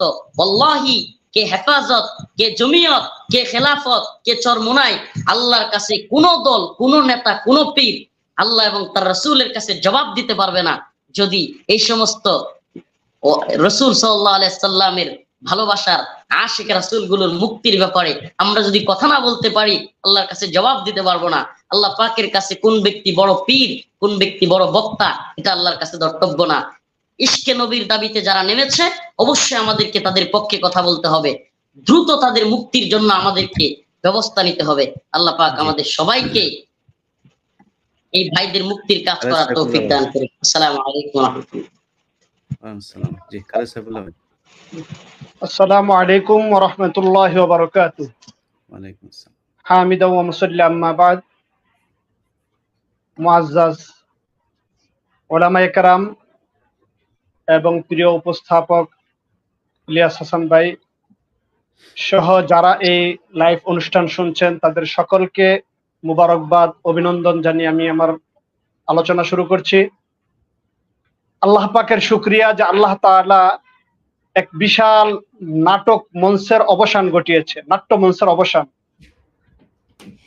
নাটক আমরা দেখেছি, আমরা উপলব্ধি করেছি, আমরা যারা গ্রেফতার হয়েছে আমরা দেখতে পেরেছি, যার ফলে এই নাটকের বাস্তবতা আমরা সকলেই বুঝি এবং জানি। কিন্তু পরিতাপ এবং আফসোসের বিষয় হলো আজকে আয়নাগর অথবা ডিবির 7 তলার সেই গুমখানা, এরপর র্যাবের গুমখানা, এগুলো উম্মতের সামনে প্রকাশ হওয়ার পরেও যারা এই নাটকের শিকার হয়নি তাদেরকে আমরা নাটক বুঝাতে পারছি না। আজকেও বাদ জুমা বাইতুল মুকাররমে বৈষম্যহীন কারামুক্তি আন্দোলন নামে একটা আন্দোলনের যে মিছিল এবং হয়েছে সেখানে আমি গিয়েছিলাম। 2 জন অ্যাডভোকেট তারা বক্তব্য রেখেছেন, অ্যাডভোকেট ওমর ফারুক এবং অ্যাডভোকেট সরওয়ার। ওনারাও নিজেদের জীবনের নাটকের কথা সেখানে বলেছেন যে তারাও গুমের শিকার হয়েছেন শুধু মামলা লড়তে গিয়ে ওলামায়ে কেরামের। তো এজন্য ইদানিংকালে আমরা কিছুটা বিশ্বাস হওয়ার কথা যে 10 বছর পরে আয়নাঘর থেকে বের হয়েছে, এরপরে জামাতের আমিরের নেতাকে জঙ্গি বলে আটকানো হয়েছে। এগুলো দেখার পরও আমাদের কেন জানি নাটক আমাদের এখনো বিষয়টা ক্লিয়ার হচ্ছে না। এটা আমি এই জন্য বলছি যে আমি বিগত 2 দিন মাওলানা হারুন এজার হাফিজাহুল্লাহ ওনার সাথে বিভিন্ন আদালতে গিয়েছি, সুপ্রিম কোর্টে গিয়েছি, হাইকোর্টে গিয়েছি, জজ কোর্টে গিয়েছি। বিএনপি জামাতের অনেক বড় বড় লয়ারদের সাথে কথা বলার চেষ্টা করেছি যে এই কোর্টের মাধ্যমে এই মামলাগুলোকে যে মামলাগুলোকে সরাসরি নাটক সাজিয়ে আওয়ামী লীগ সরকার 21শে আগস্ট গ্রেনেড হামলার নাটক সাজিয়েছে, ৭৬ কেজি বোমা হামলার নাটক সাজিয়েছে, এরপরে শামীম ওসমানের উপর গ্রেনেড হামলার নাটক সাজিয়েছে। আমি বলতেছি ঘটনা যদিও হয়েছে কিন্তু যাদেরকে গ্রেফতার করেছে তাদেরকে নাটকের মাধ্যমে গ্রেফতার করেছে। 21শে আগস্ট গ্রেনেড হামলা হয় নাই সেটা বলছি না, কিন্তু এটা মানুষ ভালোভাবে বিশ্বাস করছে যে 21শে আগস্ট গ্রেনেড হামলা হয়েছে, তার মধ্যে তারেক জিয়া জড়িত আছে কি নাই। যদি তারেক জিয়া না থাকে তাহলে আবু তাহের কেন জড়িত থাকবে, তাহলে এটাতে কেন আলী আকবর সাহেব জড়িত থাকবে। যেখানে একজন ব্যক্তিকে মুফতি হান্নানকে 300 দিনের উপরে, অর্থাৎ বাংলাদেশের ইতিহাসে 50 বছরের ইতিহাসে এত লম্বা সময় রিমান্ড রেখেছে এমন কোন ব্যক্তি নাই। তো এরকম একজন ব্যক্তিকে রিমান্ডে নিয়ে তার সমস্ত নোটগুলো উঠিয়ে দিয়ে তার উপর নির্যাতন নিপীড়নের পরে তার মুখ দিয়ে কোন ব্যক্তির নাম বের করে, যে সমস্ত ব্যক্তিদের বা আলেমদের নাম তার মুখ দিয়ে বের হয়েছে তারাও নিজের স্বীকারোক্তি দেয় নাই। এরকম ব্যক্তিগুলোকে এরকম নাটক সাজিয়ে রাখার পরে এখনো যখন আদালতে যাওয়ার পরে তারা বলে যে ভাই এগুলো তো রায় হয়ে গেছে, এগুলো তো জটিল মামলা, এগুলো নিয়ে আপনারা কেন আসছেন। তখন দুঃখ এবং কষ্ট হয় যে এই নাটক যেটা আমাদের সাথে হয়েছে ওই নাটক তো তাদের সাথেও হয়েছে। আমি তো আমার ইয়েতে বলছি যে আমাকে ধরেছে গুলশান থেকে, আমার বোনের চিকিৎসার জন্য আমি গুলশানে যাচ্ছি, ইন্ডিয়াতে যাব, চেন্নাইতে আমার বোনের চিকিৎসা চলতেছে।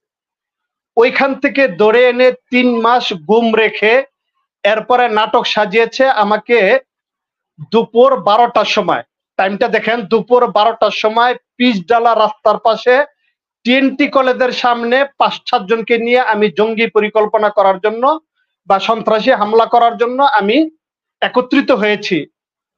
তো গোপন সূত্রের তথ্য পেয়ে গোয়েন্দা সংস্থা এসে দৌড়ানি দিয়েছে, বাকি আমার সাথে যারা ছিল সবাই পালায়ে গেছে, আমি একা ধরা খেয়ে গেছি। তো চিন্তা করেন যে দুপুর 12টার সময় কোনো আমি তো একজন প্রকাশ্য মানুষ, আমার বাবা সারা বাংলাদেশের প্রসিদ্ধ মানুষ ছিলেন, এমন একজন হুজুর মানুষ টুপি দাড়ি নিয়ে দুপুর 12টার সময় টিএনটি কলেজের সামনে পিচডালা রাস্তার সামনে আমি জঙ্গি এবং নাশকতা করার জন্য একত্রিত হয়েছি। এটা হলো এজাহারে লিখেছে এবং এটা নাটক সাজিয়েছে। তো অন্যদেরকে ফিল্ডে নেওয়া হতো, যেহেতু করোনা হয়ে গেছে এই জন্য আমাকে আর ফিল্ডে নেয় নাই। আমাকে শুধু অফিসে শোনাইছে যে এটা স্বীকারোক্তি দিতে হবে ম্যাজিস্ট্রেটের সামনে। আমি বললাম স্যার আমি তো টিএনটি কলেজ কোথায়, বলে আমি তো চিনি না। বলে চিনা লাগবে না, শুধু টিএনটি কলেজের নাম মুখস্থ রাখলেই হবে। তো এইভাবে নাটক সাজিয়ে আমাদেরকে উপস্থাপন করা হয়েছে। এরপরে স্বীকারোক্তির অবস্থা দেখেন, আমি জজের সামনে গিয়েছি, ম্যাজিস্ট্রেটের সামনে গিয়েছি, ম্যাজিস্ট্রেট বলতেছে সত্য কথা বলবেন, মিথ্যা কথা বলবেন না। আমি জি ঠিক আছে স্যার, মিথ্যা কথা বলবো না, সত্য কথা বলবো। তো আমাকে জিজ্ঞাসা করছে আপনাকে কবে গ্রেফতার করেছে। আমি কই স্যাররা সাজিয়ে দিয়ে, স্যাররা বলে দিয়েছে যে গতকালকে অ্যারেস্ট করেছে। আসলে কবে করেছে? তা আমি বললাম আসলে 3 মাস আগে করেছে। কোথায় থেকে অ্যারেস্ট করেছে? আমি বললাম স্যাররা তো শিখাই দিয়েছে টিএনটি কলেজের সামনে থেকে করেছে। তো ম্যাজিস্ট্রেট জিজ্ঞাসা আসলে কই থেকে করেছে? আমি কই গুলশান থেকে করেছে। এই যখন আসলে 2-3টা কথা বলেছি, এরপর আর আমার কোনো কথা জিজ্ঞাসাই করে নাই। সে বলে হুজুর রমজান মাস সূরা ফাতিহাটা পড়েন। তো আমি সূরা ফাতিহা পড়লাম। সূরা ইখলাসটা পড়েন। তো আমি সূরা ইখলাস পড়লাম। ঠিক আছে, সে আমার জিগা আহমদ শফি সাহেবের চিনেন কিনা, ওনার সাথে আপনার কি সম্পর্ক, ওহাবি সুন্নি কি, আমাকে এই উপহাস করে সে এগুলো জিজ্ঞাসা করতেছে। আর সে লিখতেছিল কাউন্টার টেররিজম বা সিটিটিসি যে স্বীকারোক্তি দিয়ে দিছে কম্পোজ করে, সেটা সে হাতে লিখতেছিল। তো আমি জাতির সামনে বলার উদ্দেশ্য হলো যে আজকে আমি এটার সাথে, আমার এই ঘটনার সাথে আমি যখন মিলাই, তাহলে দেখবো যে এই মাদানীনগর মাদ্রাসা থেকে একজন আলেম, বর্ষিয়ান আলেম আলী আকবর সাহেব, ওনার সাথে ওনার আরেক সুমন্দি, এবং আমরা সবাই জানি আব্দুল্লাহ আল আরাইহাদি রহিমাহুল্লাহ, উনি ইন্তেকাল করেছেন। আমি ওনার মুখে শুনেছি, আব্দুল্লাহ আল আরাইহাদি রহমতুল্লাহ মুখে শুনেছি যে ওনাদের 3 জনকে একসাথে অ্যারেস্ট করেছে। তো চাপের মুখে উনি সহজ সরল ছিলেন, এবং ওনার মুখের স্বীকারোক্তি যে আব্দুল্লাহ ওয়াল সাহেব জিন্দিগিতে রমনা বটমূল কোথায় এটা চিনতই না, কিন্তু ওনাকে রমনা বটমূলের একজন স্বীকারোক্তিমূলক ওনাকে আসামি বানানো হয়েছে, রাজসাক্ষী নাকি বলে এরকম বানানো হয়েছে। তো আব্দুল্লাহ ওয়াল সাহেব আমাকে নিজে বলেছেন যে এই আলী আকবর সাহেব উনি ওনাকে রমনা বটমূল কি বলে ওই জায়গার উনি জিন্দিগিতে চিনতেন না। তো এরকম একজন আলেম নিয়ে গেছে 2 জনকে, উনি ওই চাপের মুখে তারা স্বীকার করে নাই, এজন্য কয়েকদিন পরে জেল খেটে ওনারা জামিন পেয়ে গেছেন। কিন্তু ওই বেচারায় সরল মনে বলেছে, ওনাকে বলেছে যে তুমি যদি স্বীকার করো তাহলে তোমাকে মামলা থেকে উদ্ধার দেওয়া হবে, ছেড়ে দেওয়া হবে। তো বেচারায় চাপের মুখে স্বীকার করছে বা বুঝছে, তাদের ধোকাবাজিতে বুঝতে পারে না, স্বীকার করছে। আজকে প্রায় 14-15 বছরের উপরে উনি জেল খাটতেছে। আকবর কমপ্লেক্সের মাওলানা আবু তাহের সাহেব, একই সেম ঘটনা। এরকম সবারই বললাম যে একজনকে যদি 300 দিনের উপরে রিমান্ড রাখে আর তার মুখ থেকে কথা বের হয়, তো সেই কথাগুলো কি হবে, বা যার নাম স্বীকার দিবে সেই তার কথাই তো বলবে। তো এই জন্য এই নাটক আর এই স্বীকারোক্তি, এই বিষয়গুলো যেভাবে মঞ্চস্থ করা হয়েছে বা যেভাবে উপস্থাপন করা হয়েছে, এখনো আমাদের আদালতগুলো বা আমাদের যারা আজকে বৈষম্যের আমরা কথা বলতেছি, আজকে তাদের ব্যাপারে আমরা সেই বৈষম্যই করতেছি। ওই লোকগুলো যখন বলে যে এতদিন তো আমাদের বুকে আশা ছিল না, আমাদের হৃদয়ে এতদিন আশা ছিল না, আমরা ভাবছি যে আওয়ামী লীগ সরকারের এই রোশন হলে আমরা পিষ্ট হয়ে এখানেই আমরা শহীদ হয়ে যাব, আমাদের অনেক ভাই শহীদও হয়েছে। কিন্তু এখন বৈষম্য বিরোধী আন্দোলনের কারণে যখন বিজয় হয়েছে, সফলতা এসেছে, তখন মাঝে মাঝে কথা বলার সুযোগ হয়। নাতিরা যখন বলে নানা জান তুমি কবে আসবে, নানা তুমি কবে বের হবে, এই কথাগুলো যখন বলে তখন আমাদের কলিজা ফেটে যায়, এখন আর ভিতরে থাকতে মন চায় না। তো এই জন্য মোহতারাম হাজরিন, এই বিষয়গুলো আমাদের একটু অনুধাবন করা দরকার, উপলব্ধি করা দরকার যে এই নিষ্পাপ বা এরকম ষড়যন্ত্রের শিকার লোকগুলো, এদের শুধু মামলা বড় দিয়েছে বা বিশাল বড় করে আটকিয়েছে এরকম বললেই শুধু আমাদের দায়িত্ব শেষ হয়ে যাবে না, যে এদের তো রায় হয়ে গেছে, এদের তো ফাঁসির ইয়ে হয়ে গেছে। ফাঁসির রায় কিভাবে হয়েছে, প্রশাসনের কিভাবে ব্যবস্থা করা হয়েছে, আপনি একটা দৃষ্টান্ত দেখেন। আমি জেলখানায় যে বিল্ডিং এ ছিলাম তার পাশে গাজী ভাই নামে এক ব্যক্তি ছিল। ওই বেচারায় কোটালীপাড়া যখন আক্রমণ হয় বা ওই মামলা যখন সে খেয়ে জেলখানায় যায়, তার বয়স ছিল মাত্র 17 বছর। 17 বছর বয়সে সে জেলখানায় গেছে। এখন তার দাড়িগুলো পেকে গেছে, চুলগুলো পেকে গেছে, আজকে 23 বছর হয়ে গেছে। সে এই কোটালীপাড়া 76 কেদি মামলার এই কোটালীপাড়ার ইয়াতে 22 বছর বা 23 বছর হয়ে গেছে সে জেলখানায়। তো তার মুখে শোনা যখন এই সর্বশেষ ফাঁসি হয় আমি জেলে থাকা অবস্থায়, এবং এই ফাঁসিতে মাওলানা আমিরুল ইসলাম নামে একজন আদার রাতের বন্দিনীর লেখক, ওনাকেও ফাঁসি দেওয়া হয়। তো এই মামলায় ওই বেচারা 17 বছর বয়সে অ্যারেস্ট হয়েছে বা জেলখানায় গিয়েছে। বয়স তার শিশু ছিল ওই সময়, 17 বছর বয়স। তো ওই অবস্থায় তাকে অ্যারেস্ট করার পরে তাকে 3টা মামলা দেওয়া হয়েছে, একই ঘটনার 3টা মামলা। একটা হলো শেখ হাসিনার হত্যার চেষ্টা, শেখ হাসিনার হত্যার পরিকল্পনা, আর হলো বিস্ফোরক মামলা। বিস্ফোরণ মামলায় তাকে যাবজ্জীবন দেওয়া হয়েছে, শেখ হাসিনা হত্যার চেষ্টায় তাকে যাবজ্জীবন দেওয়া হয়েছে। এবং সে বলতেছিল এই পুরা ঘটনাটাই সাজানো নাটক, কারণ আওয়ামী লীগ সরকারের উপর প্রেসার সৃষ্টি করার জন্য, ওই সময় তো ক্ষমতায় ছিল না, আওয়ামী লীগ সরকারের উপর প্রেসার সৃষ্টি করার জন্য মুফতি হান্নানের এক ভাই ছিল আওয়ামী লীগের সেই সময়ের জিম্মাদার এবং দায়িত্বশীল, তাকে সে আওয়ামী লীগের লিডার, তাকে তার মাধ্যমে এই ৭৬ কেজি তাড়িয়ে সাবান কারখানায় কি জানি ওই ঘটনা, ওই সময় আমি পেপারও পড়েছিলাম, কি এক সাবান কারখানার মধ্যে এরকম ৭৬ কেজি একটা ড্রাম বানায়া। ওনার সমস্যাটা কি? আমি তো শুনেন, ভাই শুনতেছেন আমার কথা? ভাই আমি মসজিদের মোতালি, আমি কিছু না হিসাবে আমার মসজিদের দেখাশোনা কমিটি কি করে না করে সেটার দায়িত্ব হচ্ছে আমার, ঠিক আছে, আর সম্পন্ন করতেছে কমিটি। আমি আপনাকে কোশ্চেন করছি যে মুফতি নুরুজ্জামান নোমানীর অপরাধটা কি, মানে তাকে আপনারা গত সপ্তাহে বলছেন আর মসজিদে যেতে না করছেন, ওনার অপরাধটা কি? মানে উনি কি জঙ্গি বা উনি কি অপরাধে করছেন? আপনি তো নিশ্চয়ই মুতাওয়াল্লি হিসাবে আপনার এইটুকু জানা আছে যে ওনার একটা অপরাধ তো নিশ্চয়ই আছে, সেই অপরাধটা কি একটু জানতে চাইতেছি আমি। অপরাধটা যে হচ্ছে কি, আমি যেটা আমি বুঝি আর কি, উনি ওনাকে সবসময় বলছে কি যে দেখেন রাজনীতির কোনো আলাপ করে না, যেহেতু ইসলামিক ধর্মীয় প্রতিষ্ঠান, এটা আমরা পছন্দ করি না, আমার মসজিদের মুসলিমরা পছন্দ করে না।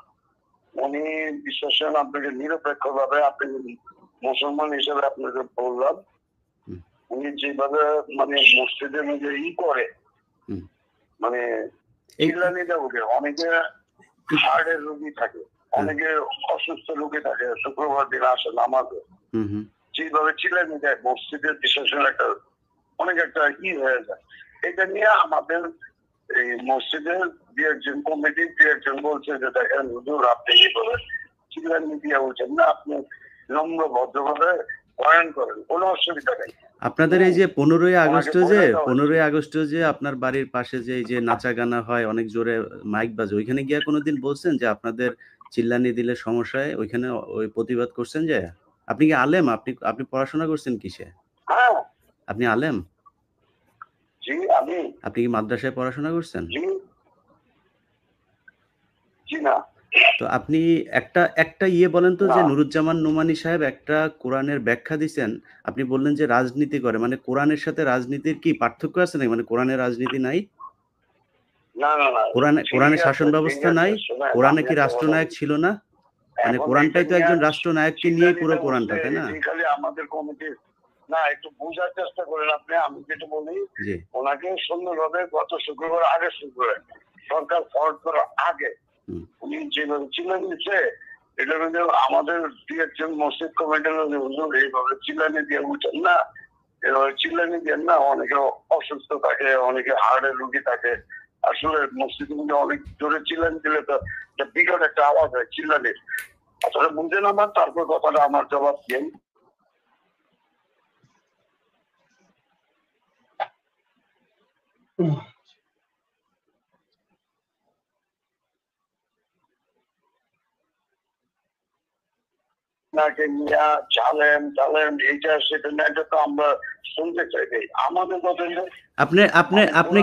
আপনি কি শুনতে চান? আপনি কি জয় বাংলা শুনতে চান নাকি? আপনি শেখ হাসিনা জালেম বলাতে আপনারা এত ধরছে কেন? না, আমি জয় বাংলা শুনতে চাই না, এই বিএনপির কথাও শুনতে চাই না, জামাতের কথাও শুনতে চাই না। উনি তো জামাত বিএনপির কথা না, উনি ওনার কোরআনের প্যারামিটারে যাকে জালেম বলতে হয় উনি জালেম বলবেন, উনি বলবেন। আপনি কে ওনাকে জ্ঞান দেওয়ার? উনি তো কোরআনের আলাপ করতেছে, উনি কোরআনের, আপনি আমাকে বলেন, ওনাকে আমি লাইনে নিয়ে আসবো, নিয়ে এসে তারপরে আপনার সাথে কথা বলবো যে কোরআনের কোন আয়াতের ভুল ব্যাখ্যা উনি দিচ্ছেন, আপনি একটু আমাকে বলবেন। দরকার হলে ওইখানে আরো 2-4 জন আলেম থাকবে। বাংলাদেশ এখন স্বাধীন হয়েছে, আপনাকে আমি একদিনের সময় দিলাম, আপনি একদিনের ভেতরে ওনাকে ফোন দিবেন, ওনাকে ফোন দিয়ে আবার মসজিদে করবেন। আপনি স্বাধীন দেশে এতদিন ধরে উনি ওইখানে ওই মসজিদে ইমামতি করছে, আপনি স্বাধীন দেশে আসে এই সাহস আপনাকে দিছে কে ওনাকে সরাই দিচ্ছেন? আপনার বাড়ি ঘরে লোকজন যাবে, কিন্তু আপনাকে আমি বললাম আপনাকে আমি 1 ঘন্টা সময়, না না আপনাকে, আপনি কল কাটি নাড়ছেন, আপনি একজন আর আরেকজন যিনি তার নাম্বারও আমি পাইছি, আমি তাকে কালকেও ফোন দিয়েছি, আমি পাই নাই, আমি আজকে কল দিব তাকে আবার, আমি লাইভ অনুষ্ঠানে থেকে আপনাকে বললাম কথাটা। হ্যাঁ, আপনার বাসায় কিন্তু অনেক হাজার হাজার লোকজন চলে যাবে কিন্তু, সো খুব সাবধানে এটা ডিল করবেন, আপনি ওনাকে ফোন দিবেন এবং আপনার সাথে যে আরেক আওয়ামী লীগ ক্যাডার আছে না, ওই লোকটাকেও আপনি করবেন। হ্যাঁ, ওই যে খোরশেদ সাহেবকেও আপনি নিয়ে যাবেন, খোরশেদ সাহেবকে নিয়ে যাবেন। এটা আপনি শোনেন, আমাকে, আমি তো আর কমিটি না, আপনি এক কাজ করেন, আমি তো কমিটি না, কমিটির লোক হচ্ছে সভাপতি আমান সাহেব, ওনাকে বলেন। আপনি তো মোতাওয়াল্লি, রাইট? ঠিক আছে, আপনি মোতাওয়াল্লি না? আপনি মোতাওয়াল্লি তো নাকি? হ্যাঁ, তো আপনি মোতাওয়াল্লি হিসাবে আপনার দায়িত্ব যেটা সেটা আপনি পালন করবেন। আমার কাছে দুইজন মানুষের নাম্বার, আমি কিন্তু আপনাকে চিনি না, আমাকে যে দিছে কেন দিছে আমি কিভাবে পাইছি সেটা আপনি বুঝতেছেন। আপনার এখানে অনেক অ্যালার্জি আছে যেই কারণে আপনার নাম্বারটা আমাকে দেওয়া হয়েছে। আর আপনি খোরশেদ সাহেবকেও এই কথাটা বলে দিয়েন, শেখ হাসিনার সুনাম করার জন্য একজন আলেম মসজিদের ওই ইয়েতে মিনারে বসে না। হ্যাঁ, শেখ হাসিনার মতো বেয়াদব বদমাইশ খুনি সুনাম করার জন্য তো বলি নাই। তাহলে কি বলছেন আপনি? জালেম বলাতে আপনার সমস্যা কি হয়েছে? শেখ হাসিনাকে কি জালেম বলাতে আপনার সমস্যা কোথায়?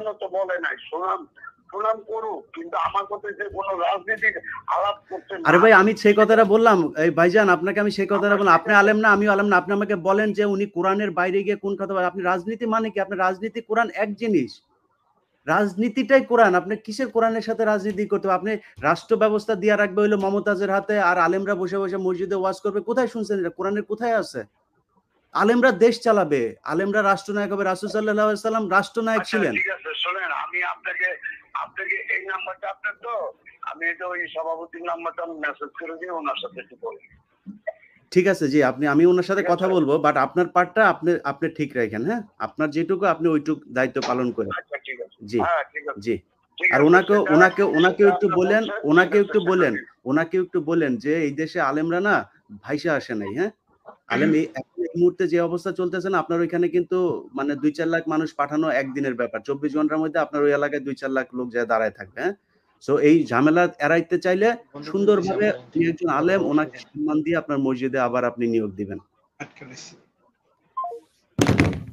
তার আমি কালকে রাতে কল দিছিলাম, বুঝছেন, সে এখন করছে।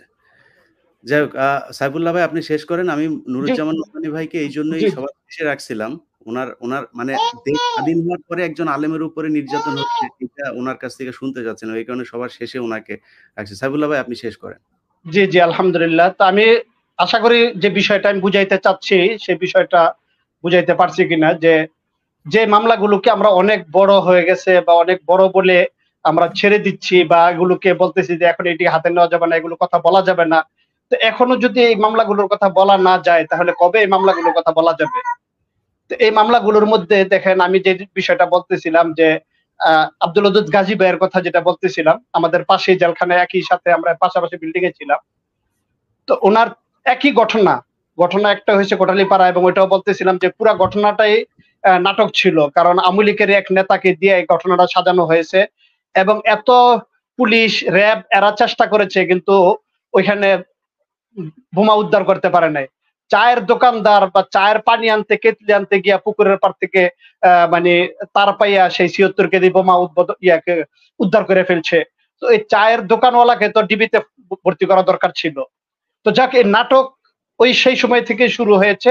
এই নাটকে ১৭ বছরের এই আব্দুল ওদুদ গাজী, ওই সময় মনে হেদায়েতুন নূর বা কাফিয়া পড়তো কওমি মাদ্রাসাতে, এই অবস্থায় তারা জেলখানায় ঢুকানো হয়েছে।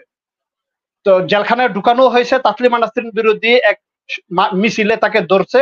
ওইখানে তার কাছে ছোট্ট একটা মানে কি পাইছে, চাকু পাইছে না দিছে, মানে মিছিলের থেকে তাকে দইরা নিয়ে সেই ৭৬ কেজি বোমা হামলার মধ্যে তার আসামি বানাই দেওয়া হয়েছে। এবং এই আসামি বানানোর মধ্যে ৩টা মামলা তাকে দিয়েছে: শেখ হাসিনা হত্যার চেষ্টা, শেখ হাসিনা হত্যার পরিকল্পনা এবং বিস্ফোরণ।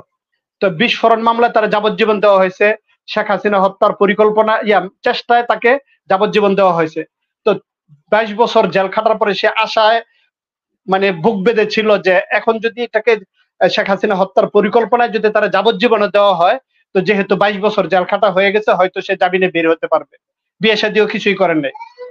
তো ওই অবস্থায় এই আওয়ামী লীগের কোন এক পাচাটা বিচারক সে মানে একদম তাকে এবং আমিরুল ইসলাম করমালী মুন্সি, আমরা সবাই জানি তাকে, ওই যে আদার রাতের বন্দির লেখক, উনি এই মামলার, ওনাকেও আসামি করা হয়েছে। 15 বছর উনি জামিনে ছিলেন, নিয়মিত হাজিরা দিয়েছে 15 বছর।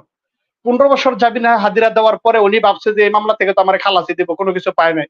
তো উনিও রায়ের দিন গিয়ে হাজির হয়েছে। অনেকে বলছে যে এই বিচারকের দ্বারা ন্যায় বিচার আশা করা যায় না, আপনি আইছেন না।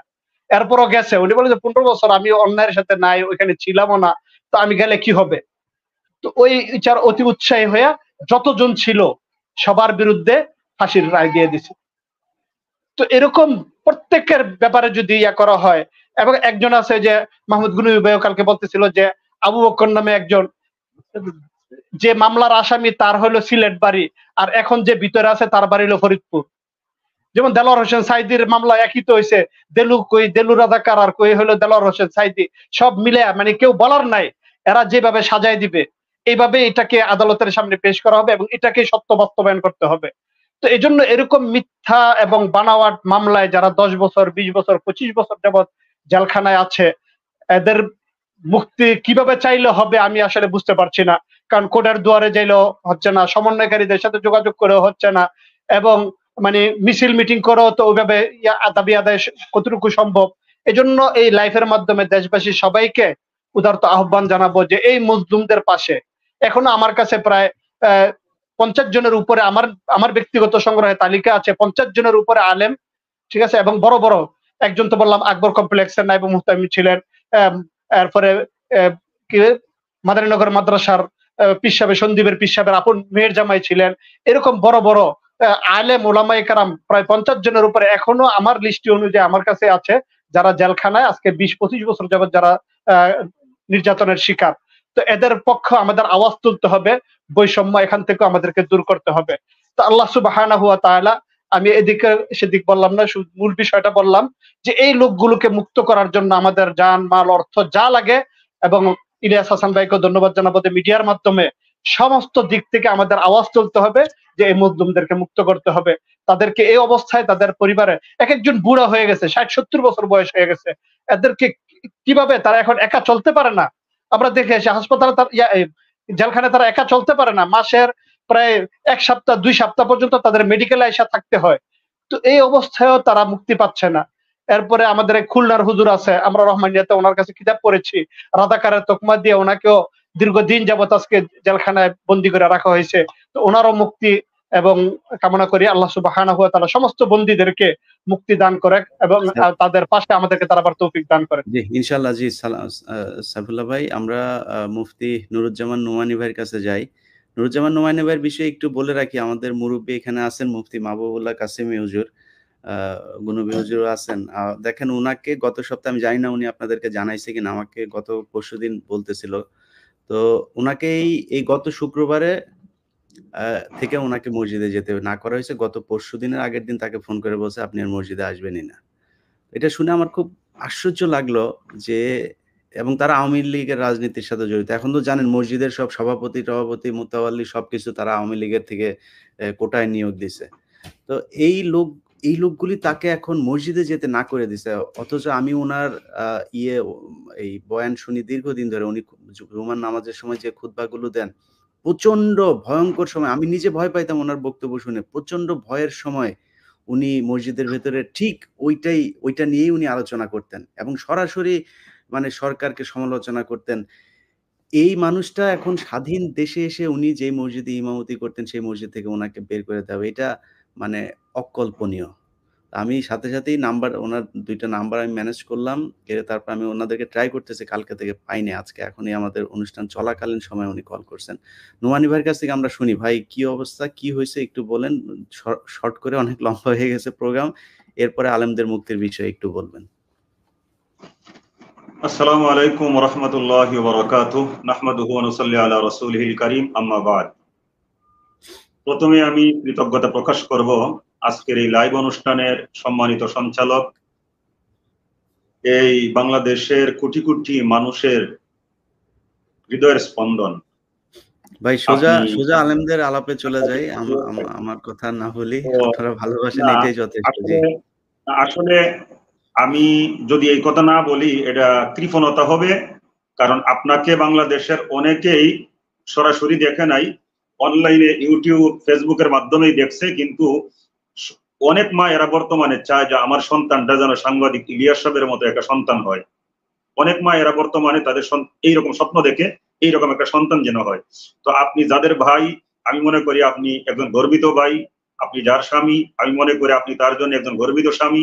আপনি যার সন্তান, আমি মনে করি সেই বাবা মায়ের জন্য আপনি একজন গর্বিত সন্তান। এবং আল্লাহ রাব্বুল আলামিন আপনাকে হায়াতে তয়্যিবা দান করুন। এইভাবেই যেন সবসময় সত্যের পক্ষে লড়াই চালিয়ে যেতে পারেন। আল্লাহ পাক আপনাকে সেই তৌফিক দান করুন। আসলে সম্মানিত ভাইজান, আপনি যে জিনিসটা আমার কাছে জানতে চাইছেন আমার মসজিদের বিষয়, যেহেতু আপনি বলছেন নিয়মিত আমার আলোচনা আপনি শোনেন, তাহলে আমার আর বলার কিছুই নাই, আপনি নিজেই তো সাক্ষী। আমি মনে করি পৃথিবীর মধ্যে এসেছি আমরা আল্লাহ পাকের হুকুমে, আবার পৃথিবীর থেকে চলে যাব আমরা আল্লাহ পাকের হুকুমে। যেহেতু আল্লাহর হুকুমে এসেছি, আল্লাহর হুকুমেই চলে যাব। অতএব মাথা নত করবো শুধুমাত্র আল্লাহর কাছে। আল্লাহ ছাড়া আমি আর কাউকে ভয় করি না, করবো না, করতে পারিও না।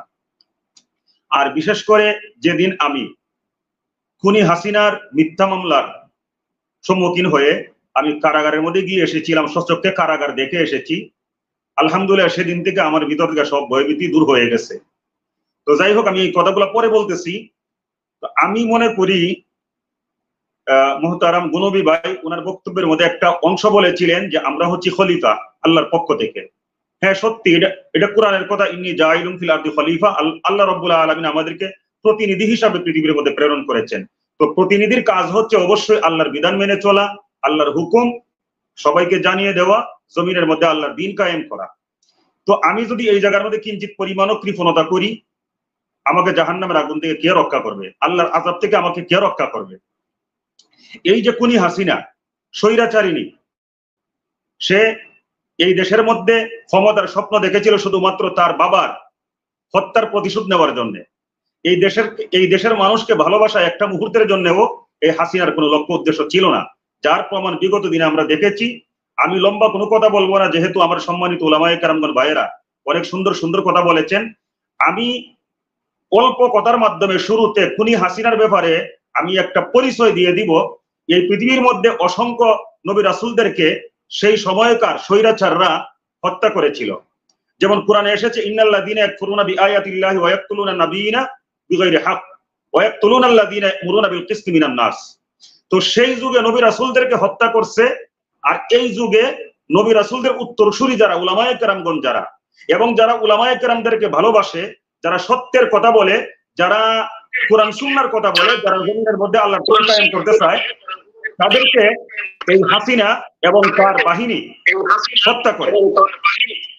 তাই না আমরা দেখতে পাই মিলাইলে যে নবী রাসূলদেরকে যারা হত্যা করছে তারা যেমন কেউ কাফের। আমার কথা কি বোঝা যাইতেছে?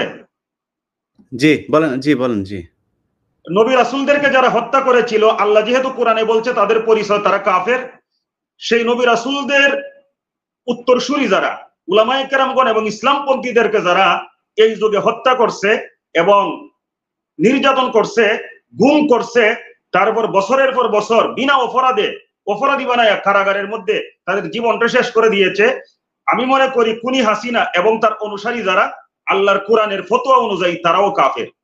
তা আমি কিভাবে, যে হাসিনা মায়ের কাছ থেকে ছেলেকে কেড়ে নিয়েছে, ছেলের কাছ থেকে মারে কেড়ে নিয়েছে, ভাইয়ের কাছ থেকে বোনকে কেড়ে নিয়েছে, বোনের কাছ থেকে ভাইকে কেড়ে নিয়েছে, যারাই উচিত কথা বলে, যাদেরকেই তার সমস্যা মনে হয়েছে, তাদেরকে শেষ করে একটা মুহূর্ত বিলম্ব করে নাই, আমি কিভাবে সেই খুনি হাসিনাকে সমর্থন করতে পারি? তাকে সমর্থন করার মতো কোনো পয়েন্ট আমি তার কাছে খুঁজে পাই না। তো আমার দায়িত্ব ছিল, ওয়াজের মঞ্চে হোক বা মসজিদের মিম্বরের মধ্যে হোক, আল্লাহর পক্ষ থেকে উলামায়ে কেরামদের উপরে ডিউটি, এমনকি আমার উপরে ডিউটি মানুষকে সত্য জানিয়ে দেওয়া।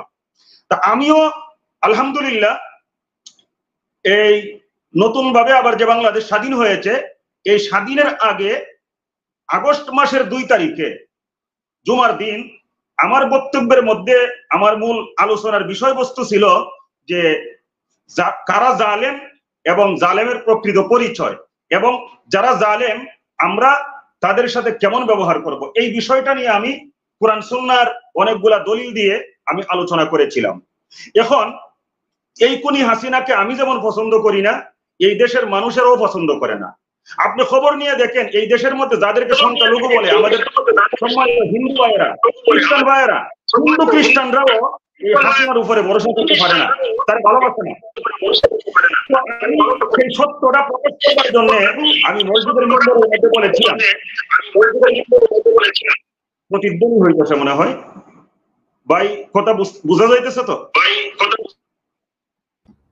ভাই? বলেন। ওই যে আমাদের কাসিমি হুজুরের মাইকটা মাঝে মধ্যে অন হয়ে যাচ্ছে, এই কারণে সমস্যা ছিল। আপনি বলেন, এখন বলেন। আপনারা দয়া করে সবাই আপনাদের মাইকটা একটু মিউট করে রাখেন।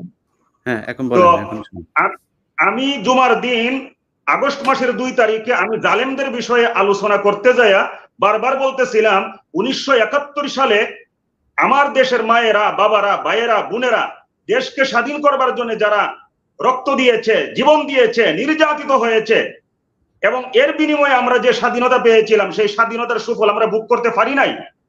সেই স্বাধীনতার সুফল ভোগ করেছে শেখ মুজিব, তার কন্যা হাসিনা এবং সেই ফ্যামিলি এবং তাদের দল আওয়ামী লীগ। বাকি আমাদের সবাইকে তারা তাদের গোলাম বানিয়ে রেখেছিল, আমাদেরকে কথা বলতে দেয় নাই। আমরা যখন রাস্তা দিয়ে পথ অতিক্রম করি, ডাইনে বামে সামনে পিছনে চতুর্দিকে আমাদেরকে তাকায়া আমাদেরকে পথ চলা লাগতো যে কোনো সমস্যা আছে কিনা। কোনো কথা বলতে গেলে আমাদেরকে অবশ্যই মানে হিসাব নিকাশ করতাম যে আমার কথাগুলা কেউ শুনতেছে কিনা। তার মানে আমরা পরাধীন ছিলাম এই হাসিনার কাছে এবং আওয়ামী লীগের কাছে। তো আমি বারবার বলতেছিলাম যে আমাদেরকে আবার স্বাধীন হতে হবে, আমাদেরকে এই দেশটাকে আবার স্বাধীন করতে হবে। তাই ছাত্র জনতা যে আন্দোলনের ডাক দিয়েছে, সেই আন্দোলনের মধ্যে আমাদের সবাইকে সম্পৃক্ত রাখতে হবে, কারণ এখনোই সুযোগ, এখনোই সময় স্বৈরাচারীর কাছ থেকে আমাদের দেশকে স্বাধীন করতে হবে। তো আমার অপরাধ ছিল, সেদিন আমি এই কথাই বলেছিলাম যে বিএনপির নেত্রী বেগম খালেদা জিয়া একজন অসুস্থ মানুষ, উনাকে চিকিৎসার পর্যন্ত সুযোগ দেওয়া হইতেছে না। উনিও মামলার অপরাধী, খালেদা জিয়ার বিরুদ্ধেও মামলা ছিল, হাসিনার বিরুদ্ধেও মামলা ছিল, কিন্তু হাসিনা তার ক্ষমতার মধ্যে আসা তো তার সব মামলা শেষ করে দিয়েছে, অথচ খালেদা জিয়ার মামলাগুলো রাইকা উনাকে তিলে তিলে শেষ করতেছে। এটা কেমন গণতন্ত্র বা আমরা কেমন গণতান্ত্রিক অধিকার ভোগ করতেছি? এই সত্য কথাগুলো বলতেছিলাম। এখন মানুষকে আমি তো বলি নাই যে আপনারা চিৎকার করেন, প্রত্যেকটি মানুষ আমার প্রত্যেকটা কথা, প্রত্যেকটি মুসল্লি আমার প্রত্যেকটি কথা সমর্থন করতে গিয়ে উনারা মানে চিৎকার মেরেছে, তারা সমর্থন করেছে। তো এইটা তো কোনো অপরাধ হইতে পারে না। আমি এই বক্তব্যটা দেওয়ার পরে আমি যখন বলতেছিলাম দেশটাকে আবার স্বাধীন করতে হবে, আমাদেরকে স্বৈরাচারের বিরুদ্ধে আমাদেরকে যুদ্ধ করতে হবে, স্বৈরাচার মুক্ত বাংলাদেশ গড়তে হবে, মূলত এটাই ছিল আমার আলোচনার মূল বিষয়। কিন্তু কোরআন সুন্নাহ ভিত্তিক আমি প্রত্যেকটা কথা দলিল দিয়ে দিয়ে আলোচনা করেছিলাম। সেদিনকার আলোচনা আমার প্রত্যেকটা জমার নোট আছে এবং আগস্টের 2 তারিখের আলোচনার নোটও আমার কাছে আছে।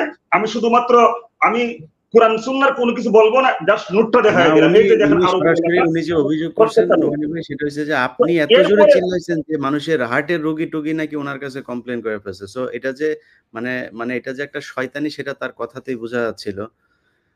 যাই হোক, আমরা আপনার এটার বিষয়ে আর বিস্তারিত আলোচনায় না যাই, আলেমদের মুক্তির ব্যাপারে একটু কিছু বলেন।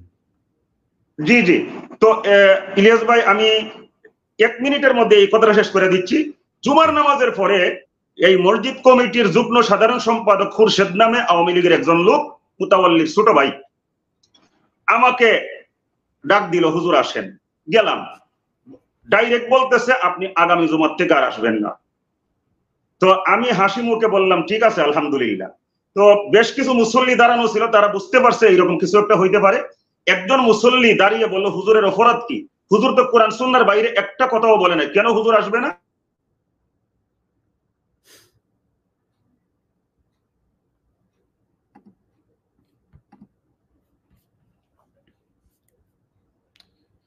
রুমানি ভাই বোধহয় এই মুসল্লিকে অপমান করেছে, তাদের বাপদাদার জায়গার মধ্যে। হ্যাঁ জি জি বলেন। এরপরে সম্মানিত ভাই আমি চলে আসলাম, আলহামদুলিল্লাহ 5 তারিখে আর বাংলাদেশ স্বাধীন হয়ে গেছে। এরপরের জুমার মধ্যে আমি গেলাম, যাওয়ার পরে আমরা এখন যে স্বাধীনতা অর্জন করেছি, আমাদের কি করণীয়? আমাদের স্বাধীনতা ধরে রাখতে হবে, কোন সংখ্যালঘুদের উপর আক্রমণ করা যাবে না, তাদের মন্দিরে গির্জা আক্রমণ করা যাবে না, এগুলো আমরা পাহারা দিব। এমনকি যারা নিরপরাধ তাদের সাথে আমরা খারাপ ব্যবহার করব না। কিন্তু যারা প্রকৃত অপরাধী, যারা উলামায়ে কেরামদেরকে নির্যাতন করেছে, ভালো মানুষকে নির্যাতন করেছে, আমি বলেছিলাম গত জুমাতে যে অবশ্যই তাদেরকে ছাড় দেওয়া হবে না, কিন্তু আমরা নিজেরা না, তাদেরকে আইনের হাতে সুপর্দ করে দিব। এটা ছিল গত জুমার আলোচনার বিষয়। এখন মুসল্লি কেন চিৎকার মারলো, মুসল্লি কিভাবে সমর্থন করলো, এটা তো আমার কথা না। এখন কে হার্টের রোগী, ওই কুরশের সব বলছিল যে উনি নাকি হার্টের রোগী। আমি বললাম আমিও তো হার্টের রোগী, আমি যখন কথা বলছি, আমি কথা বলি, আমি কোন জায়গার মধ্যে ছিলাম আমি নিজেও জানি না, এটা একমাত্র আল্লাহ পাক ভালো জানেন। আমারও জজবা আসে, মুসল্লিদেরও জজবা আসে। আমি তো আপনারা খুশি করবার জন্য এই মিম্বরের মধ্যে বসি নাই, এবং সবসময় বলি যেদিন থেকে এই মিম্বরে হক কথা বলতে পারবো না, আল্লাহর কসম সেদিন থেকে আমি এই মিম্বরের মধ্যে বসতে চাই না। যাই হোক, এই কথা আমি শেষ করে দিলাম। এরপরে মনে করেন গত জমা পড়ায় আসলাম, কেউ সামনে আসলো না।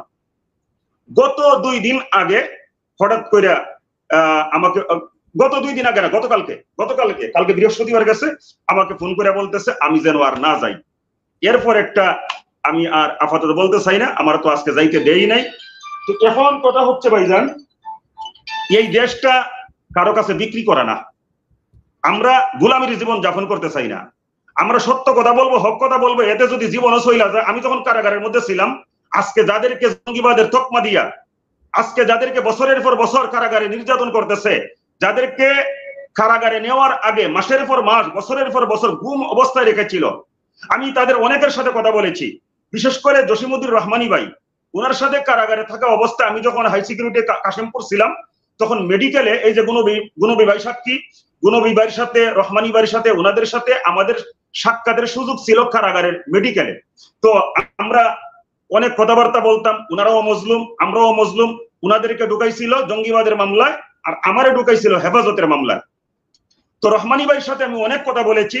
তো রহমানী ভাই তো অবশ্যই মুক্তি চাই, আমি গতকালকেও পোস্ট করেছি, কয়েকদিন আগেও পোস্ট করেছিলাম, এবং আমার জায়গা থেকে হারুন ইজহার ভাই সহ আরো যত আলেম উলামা আছে, আমি অনেকের কাছেই পার্সোনাল করেছি যে আপনারা রহমানী ভাইকে মুক্তির ব্যবস্থা করেন না কেন।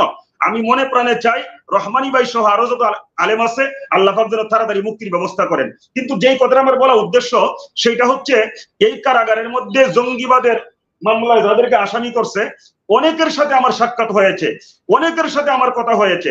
তাদের সাথে যখন কথা বললাম, তখন কথা বলার সময় তাদের চেহারার দিকে তাকাইলে, তাদের বিনয়ী ভাব দেখলে, তাদের কথা শুনলে স্পষ্ট বোঝা যাইতো এই লোকগুলা কোনোদিন জঙ্গি হতে পারে না, এই লোকগুলা কোনোদিন দেশদ্রোহী হতে পারে না, এই লোকগুলা কোনোদিন দেশের ক্ষতি, মানুষের ক্ষতি করতে পারে না।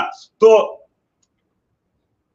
এইরকম ভাবে আজকে কারাগারের মধ্যে অনেক উলামায়ে কেরামগণ, শুধু উলামায়ে কেরামগণ না, উলামায়ে কেরামগণ ছাড়া জেনারেল শিক্ষায় শিক্ষিত অনেকেই আছে, উলামায়ে কেরামগণ নির্যাতিত, জেনারেল লোকজন নির্যাতিত, এমনকি অনেক অমুসলিম ভাইয়েরা আছে, তারাও নির্যাতিত। এক কথায় হাসিনা যাদেরকে দেখতে পারে না, হাসিনা যাদেরকে সমস্যা মনে করেছে, তাদেরকে কারাগারের মধ্যে জিম্মি করে রেখেছে, যেটা আমরা এই স্বাধীন দেশের মধ্যে আশা করি না।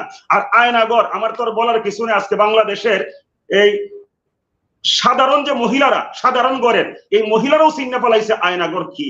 তো এখন আমি বলতে চাই, আজকে আমাদের দেশের মধ্যে যেই সমস্ত উলামায়ে কেরামগণ জেনারেল শিক্ষায় শিক্ষিত এবং অমুসলিম, যারাই হাসিনা রুশানলে পরে কারাগারের মধ্যে আছে, আজকে আমাদের বলার মতো জায়গা আছে। আজকে যে আইন আদালত আছে, আমরা একটু আস্থা রাখতে পারি। দেখেন, অন্তর্বর্তীকালীন সরকার স্বৈরাচারিণী খুনি হাসিনা যখন ফালাইছে, অন্তর্বর্তীকালীন সরকার যখন দেশের মধ্যে গঠন হয়েছে, তখন আমরা অবশ্যই একটু আশা করতে শুরু করেছি, এবং সেই আশার বাস্তবায়ন, প্রতিফলন আংশিক আমরা দেখেছি। তাৎক্ষণিকভাবে আমাদের শহীদ মীর কাসেম আলী রহিমাহুল্লাহ, উনার সন্তান ব্যারিস্টার আরমান ভাই, তারপরে শহীদ আল্লামা গোলাম আজম রহিমাহুল্লাহ, উনার সন্তান মুহতারাম আজমি ভাই, উনাদেরকে বের করা হয়েছে। তো এরপরে আরো অনেক যারা হাসিনার কাছে আসামি ছিল, উনাদেরকে ছেড়ে দেওয়া হয়েছে। তো আমরা এই মুহূর্তে আশাবাদী যে আল্লামা জসিমউদ্দিন রহমানী ভাই সহ আরো যারা নির্যাতিত আছে, অতি দ্রুত উনাদেরকেও ছেড়ে দেওয়া হোক। এক ভাই, সম্ভবত খালেদ সাইফুল্লাহ ভাই, আলোচনার মধ্যে উনি বলছিলেন যে অনেকের ফাঁসি হয়ে গেছে, অনেকের ফাঁসির রায় হয়ে গেছে, এইগুলাকে জটিল মনে করতেছে। আমার কথা হচ্ছে, যাদের ফাঁসি হয়ে গেছে তারা তো শহীদ অবস্থায় আল্লাহর জিম্মায় চলেই গেছে। আমরা তো শত চেষ্টা করে ওনাদেরকে আর ফেরত আনতে পারবো না, শুধুমাত্র দোয়া করব আল্লাহ পাক যেন ওনাদেরকে জান্নাতের সবুজ পাখি হিসেবে কবুল করেন, জান্নাতুল ফিরদাউসের মেহমান হিসেবে কবুল করেন। কিন্তু যাদের এখনো ফাঁসি কার্যকর হয় নাই, ফাঁসির রায় হয়েছে বা বিচারাধীন প্রক্রিয়ায় আছে, ফাঁসির রায় কারা দিয়েছিল? ওই বিচারপতি শামসুদ্দিন মানিকের মতো পাগল, টাউট, প্রতারক এবং হাসিনার দূষর, হাসিনার কথায় যারা চলতো যে সমস্ত বিচারপতিরা, ওরা দিয়েছে। রাতের বেলা হাসিনা যা বলতো দিনের বেলা আদালতে তারা বাস্তবায়ন করেছে। হাসিনা যদি বলছে দিনকে রাত বলতে, ওরা দিনকে রাত বলছে। হাসিনা যদি বলতো তারা রাতকে এখন দিন বলো, তারা রাতকে দিন বলতো। তো এই সমস্ত বিচারপতিরা, বিচারের মধ্যে আস্থা রাখা যায় না। এখন যে বিচার বিভাগ আছে, আমি অনুরোধ করব এই দেশের স্বাধীন দেশের একজন স্বাধীন নাগরিক হিসাবে, এতদিন যেহেতু কথা বলতে পারতাম না, রাস্তা দিয়ে পথ চলার সময় ডাইনে বামে সামনে পিছনে তাকাইতে হতো, এতদিন যেহেতু আমি অনেক ভীত সন্ত্রস্ত অবস্থার মধ্যে ছিলাম, আজকে যেহেতু আমি নতুন ভাবে বাঁচতে শিখেছি, স্বপ্ন দেখতে শিখেছি, তাই এখনকার উপদেষ্টাগণ যারা আছেন, এখনকার আইন আদালত যারা আছে, এখনকার বিচারপতিগণ যারা আছে, আমি ওনাদেরকে এই স্বাধীন দেশের স্বাধীন নাগরিক হিসাবে আমি অবশ্যই অনুরোধ করব, আমার নির্যাতিত ভাইয়েরা কারাগারের মধ্যে রহমানি ভাই সহ যারা আছেন এবং যাদের ফাঁসির রায় হয়ে গেছে বা বিচার শেষের অবস্থায়, ওই আগের বিচার বাদ দিয়া নতুন ভাবে ওনাদের মামলাগুলো আবার পুনরায় তদন্ত করে ওনাদেরকে কথা বলার সুযোগ দিয়ে ওনাদের কথাবার্তা শুনে অবশ্যই তারা যদি নিরপরাধ প্রমাণিত হয়, অবশ্যই তাদেরকে যেন অবিলম্বে মুক্তির ব্যবস্থা করা হয়। এরপরে আসেন জসিমউদ্দিন রহমানী ভাই, গতকালকে উনি পেরোলে মুক্তি পেয়ে উনার বোনের জানাজাতে অংশগ্রহণ করেছিলেন। আলহামদুলিল্লাহ, এই অবস্থায় উনার একটা মুক্ত, সাময়িক মুক্ত অবস্থার উনার এই বক্তব্য দেশের জনসাধারণ শোনার একটা সুযোগ পেয়েছে। তো আমি আল্লাহর দরবারে শুকরিয়া আদায় করি, এটা হচ্ছে অন্তর্বর্তীকালীন সরকারের একটা সুফল। যদি আজকে খুনি হাসিনা থাকতো, তাহলে আমার মনে হয় উনার বোনের ইন্তেকালের সংবাদ শুনে বা যতই আবেদন করা হোক উনাকে হয়তো পেরোলে মুক্তি দিত না। যেহেতু আজকে অন্তর্বর্তীকালীন সরকার, এর বরকতেই রহমানী সাহেব এই পেরোলে মুক্তির ব্যবস্থা পেয়েছিলেন। তো উনি এই জানাজার পূর্বে যে বক্তব্যটা দিয়েছে, হৃদয় ছুঁয়ে গেছে, মানুষ কিছু সত্য জানতে পেরেছে। উনি চ্যালেঞ্জ করেছে যে আমি কি জঙ্গিবাদের কাজ করেছিলাম, কেন আমাকে জঙ্গি বলে পরিচয় করে দেওয়া হলো। অবশ্যই ওনার এই কথাগুলো অন্তর্বর্তীকালীন সরকারের দায়িত্বে যারা আছেন অতি তাড়াতাড়ি এইটা পর্যালোচনা করে, প্রয়োজনে প্রাইভেট ওনাকে ডেকে কথা বলে তারপরে মামলার যাদের দায়িত্বে আছে এইগুলা দেখে। আমি যখন কারাগারে ছিলাম তখনই রহমানী ভাইয়ের সবগুলো মামলা জামিনে ছিল, শুধু একটা মামলা মনে হয় স্টে ছিল আমি যতটুকু জানতাম। কিন্তু পরবর্তীতে কিছুদিন আগে যে মুক্তির কথা শুনেছিলাম তখন সবগুলা জামিন হয়ে গিয়েছিল, যেই একটা বাকি ছিল এইটাও জামিন হয়ে গিয়েছিল। এরপরে আবার নতুন একটা মামলা দিয়ে ওনারে আটকাইছে আমি যতটুকু জানি। তো আমি অনুরোধ করবো রহমানী ভাই কারাগারের মধ্যে আছে, উনাকে মুক্তির ব্যবস্থা করে দেওয়া হোক। উনি একজন আলেম, উনি একজন শাইখুল হাদিস, উনি একজন মুখলেস মানুষ, আমি নিজে দেখেছি, উনার সাথে কথা বলেছি। তারপরে ওই যে আরেক ভাই আবু তাহের ভাই কথা আলোচনা করছিলেন আকবর কমপ্লেক্সের, আবু তাহের ভাইকেও ব্যক্তিগতভাবে আমি চিনতাম, উনাদের সাথে খুব বেশি উঠা বসা ছিল না, যেহেতু আমি মিরপুরে থাকি, উনিও মিরপুরের বাসিন্দা। তো আকবর কমপ্লেক্সে মিরপুরে উনি তারাবি পড়াইতেন, তারপরে মাদ্রাসার মুহতামিম ছিলেন মুফতি দেলোয়ার সব আসার আগে। আর মুফতি দেলোয়ার সব আসার পরে মুফতি দেলোয়ার সব যখন মুহতামিম হয়েছেন আবু তাহের ভাইকে নায়েবে মুহতামিম বানাইছিলেন, এগুলো আমি জানি। কিন্তু হঠাৎ করে একদিন শুনি আবু তাহের ভাই নাই, গায়েব হয়ে গেছে। কারাগারে যায় যখন ওনার সাথে সাক্ষাৎ পাইলাম, জিজ্ঞেস করলাম ভাই কেমনে কি বলেন তো একটু। ওনার কাছ থেকে যা শুনলাম আমি আফসোস করা স্যার আর কিছুই বলতে পারি না। কোন দেশের মধ্যে আমরা বসবাস করি, যেই দেশের মধ্যে একজন আলেম সুন্দরভাবে চলাফেরা করবে, তার কোনো একজন আলেম যদি সম্মান না পায় তো এই দেশের মধ্যে আর কে সম্মান পাইতে পারে? আরে ভাই, এই দেশের মধ্যে সুর বলেন, ডাকাইত বলেন, হুজুরদেরকে সবাই কিন্তু সম্মান করে, কিন্তু সম্মান করছে না শুধুমাত্র ওই হাসিনা, সম্মান করে নাই শুধুমাত্র ওই হাসিনার দালালেরা, ওই সম্মান করে নাই শুধুমাত্র আওয়ামী লীগের দালালেরা। তো এই জন্য আমি শুরুতেই বললাম যে ইন্নাল্লাযীনা ইয়াকফুরুনা বিআয়াতিল্লাহি ওয়া ইয়াকতুলুনান নাবিয়্যিনা বিগাইরি হক ওয়া ইয়াকতুলুনাল্লাযীনা ইয়া'মুরুনা বিল কিসতি মিনান নাস। কারণ ওরা তো হাসিনা, আমি কোরআনের সাথে মিলায়ে দেখলাম, ওই সম্প্রদায়ের অন্তর্ভুক্ত যেই সম্প্রদায় নবী রাসূলদেরকে হত্যা করেছে। আজকে হাসিনা সেই নবী রাসূলদের উত্তরসূরিদেরকে হত্যা করেছে। যেই সম্প্রদায় নবী রাসূলদেরকে নির্যাতন করেছে, হাসিনা সেই নবী রাসূলদের উত্তরসূরিদেরকে নির্যাতন করেছে। কথা বলার স্বাধীনতা দেয় নাই, সুন্দরভাবে চলাফেরা করতে দেয় নাই, তাইলে ওই সম্প্রদায়ের সাথে মিল আছে। ওই সম্প্রদায় ছিল কাফের, তাই হাসিনা যতই মাথার মধ্যে ফটকি লাগা, মাথার মধ্যে ফটকি দেখছিলাম, হাতের মধ্যে আমি শেষ করে দিচ্ছি, মাথার মধ্যে ফটকি দেখছিলাম, তারপরে হাতের মধ্যে একটা মুরব্বী আছেন মুফতি মাহবুবুল্লাহ কাসেমি হুজুর। আমরা চাই অনেক মানুষ আমাদের সাথে যুক্ত আছেন, তো মাহমুদুল হাসান গুনবী ভাই এবং খালেদ সাইফুল্লাহ ভাই আর রফিকুল ইসলাম মাদানী ভাই যদি কিছু বলার থাকে খুব অল্প করে বলবেন। আমরা মাহবুবুল্লাহ কাসেমি হুজুর আমাদের যেহেতু মুরব্বী উনি,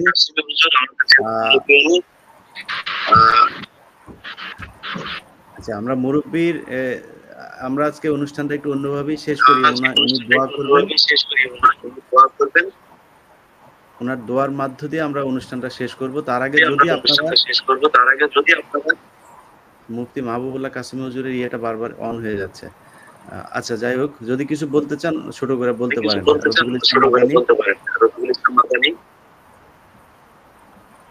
জি জি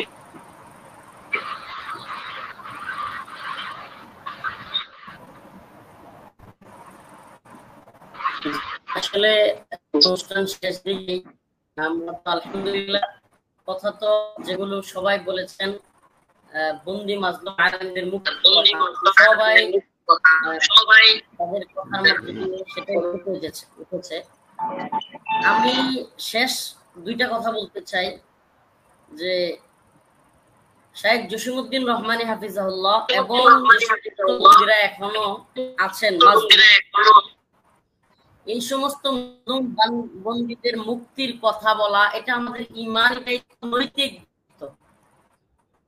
এই জন্য আমি উদাহরণভাবে এই লাইভ থেকে সমস্ত আলেমদেরকে যে যে গরনেরই আছেন তাদের কাছে বিনীত অনুরোধ রাখবো, প্রিয় ভাইরা আমার, যারা সাতেমে রসুলদের হত্যার দায়ে মিথ্যা অপবাদমূলক প্রোপাগান্ডামূলক নাটক সাজিয়ে মামলা, যে সমস্ত যুবক ভাইগুলো এখনো বন্দী, অভিজিৎ রায় হত্যা, রাজীব হত্যা, জুলহাস মান্নান তনয় হত্যা মামলা বা এই সমস্ত মামলাগুলোতে এখনো সমস্ত ভাই তাদের পরিবারের সাথে যোগাযোগ নেই, দিন যাবত এই মানুষগুলো মাজলুম। লাইভের মাধ্যমে আরো রিকোয়েস্ট করবো যে আবু তাহের শাহ হুজুর, মাদ্রাসার হুজুর, এই সমস্ত আলেমগুলো মুক্ত করার দয়া করে সমস্ত ঘরানার আলেমরা আপনার মুখ খুলবেন। আমাদের মধ্যে দলাল নেই, এখন আমাদের মধ্যে বিভেদ তৈরি করার সময় নয়, ওই সমস্ত মানুষগুলোকে পরিবারে ফিরিয়ে আনার সময়। আমাদের সব ওই সমস্ত মুক্তির জন্য কথা বলতে হবে। আর যদি কথা না বলেন আমরা কেউ রাসূলের কাছে জবাব করব। মানুষ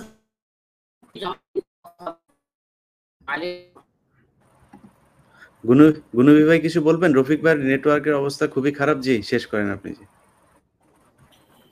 আলহামদুলিল্লাহ, কথা তো সব এসে গেছে। আসলেই এই সমস্ত ওলামায়ে কেরামের কথা আসলে কি বলবো, যারা জেলে গেছে তারা ছাড়া অন্যরা এটা অনুভব করা সম্ভব না। যেমনি ভাবে মহিলা হয়েও কেউ যদি মা না হয়, কোনোদিন গর্ভে সন্তান ধারণ না করে, তাহলে প্রসব বেদনা কি জিনিস এটা কোনো মহিলাকে বোঝানো যাবে না। সন্তান ধারণ যে কি কষ্টের এটা কাউকে বোঝানো যাবে না। ঠিক তেমনি ভাবে জেলখানায় যারা যায় নাই, জেলখানার নির্যাতন, গুম এবং রিমান্ডের নির্যাতন যারা সহ্য করে নাই, তাদেরকে এটা বোঝানো সম্ভব না।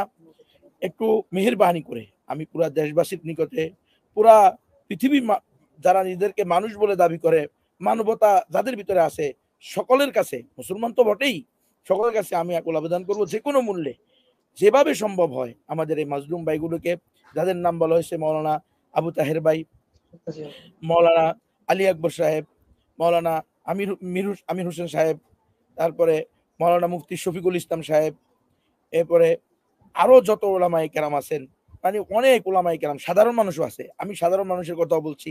এবং এই যে ব্লগার হত্যা মামলা নামে যে মিথ্যা নাটক সাজানো হয়েছে মঞ্চ, এগুলো ঘটনা যে ঘটছে তা ঘটছে, কিন্তু যারা এর সাথে সম্পৃক্ত নেই এমন লোকটাও এখানে ঢুকাইয়া রাখা হয়েছে। আর যদি কেউ ঘটনার সত্যে থাকেও ওই যে রফিকুল ইসলাম মাদানী ভাই তো বলেছেন যে এটা তো রসুলের মোহাব্বত, ভালোবাসা, ইশকে, এটা তাকে করতে হবে, একজন মুমিনের এটা দায়িত্ব। তো যেটাই হোক, যে কোনো ভাবে এদেরকে ছেড়ে দিতে হবে। আমরা এদের দ্রুত কল্যাণকর মুক্তি ত্বরান্বিত হোক, আল্লাহর কাছে এটাই চাই। শেখ জসিমউদ্দিন রহমানী সাহেব সহ, জসিমউদ্দিন রহমানী সাহেবের তো কিচ্ছু নেই এখন, সম্পূর্ণ শুধুমাত্র ইন্ডিয়াকে খুশি করার জন্য সে ওনাকে ধরে রাখছে। সে বহির্বিশ্ব থেকে সে টাকা পাওয়ার জন্য, তার ক্ষমতা মজবুত করার জন্য এটা করে রাখছে। কথা একটাই যে আমরা এদের মুক্তি চাই।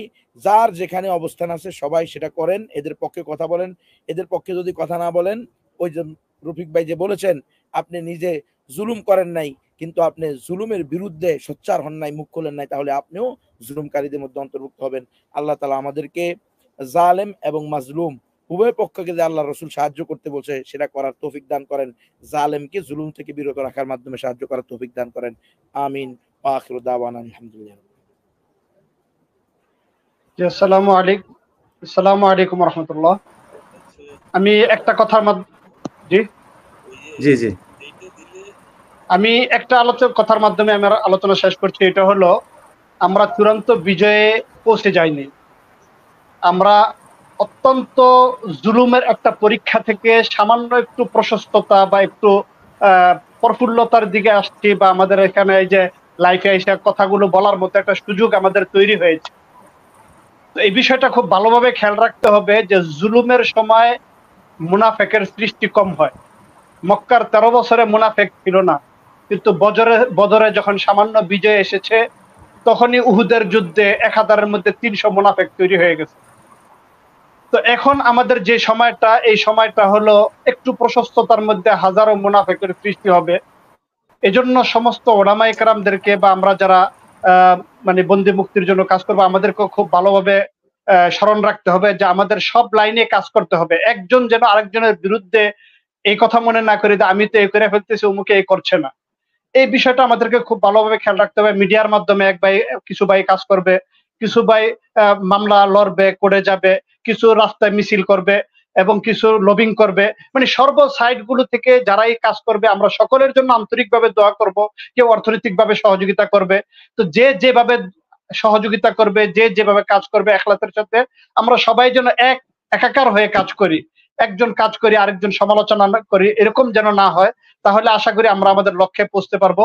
তো আল্লাহ সুবহানাহু ওয়া তাআলা আমাদেরকে যে মূল লক্ষ্য, যে আমরা ওই সময় আনন্দিত হতে পারবো বা বুক ফুলে বা মুখ ফুলে আমরা আনন্দ প্রকাশ করতে পারবো যখন আমাদের ওই বন্দী ভাইরাও আমাদের সাথে এসে আমরা একসাথে আমরা আনন্দ করতে পারবো। তো আল্লাহ সুবহানাহু ওয়া তাআলা আমাদেরকে সঠিক পথে, সঠিক মানহাজে আমাদেরকে মেহনত করার তৌফিক দান করেন। জি, আল্লাহুম্মা আমিন। যে আমরা মহিবুল্লাহ কাসেমি হুজুর, আমরা চাই যে আপনি একটু দোয়া করেন। দোয়া করে আমরা অন্যভাবে অনুষ্ঠানটা শেষ করি। অনেক মানুষ আছে হয়তো, তারাও আমাদের সাথে আলেমদের জন্য দোয়া করতে পারবে।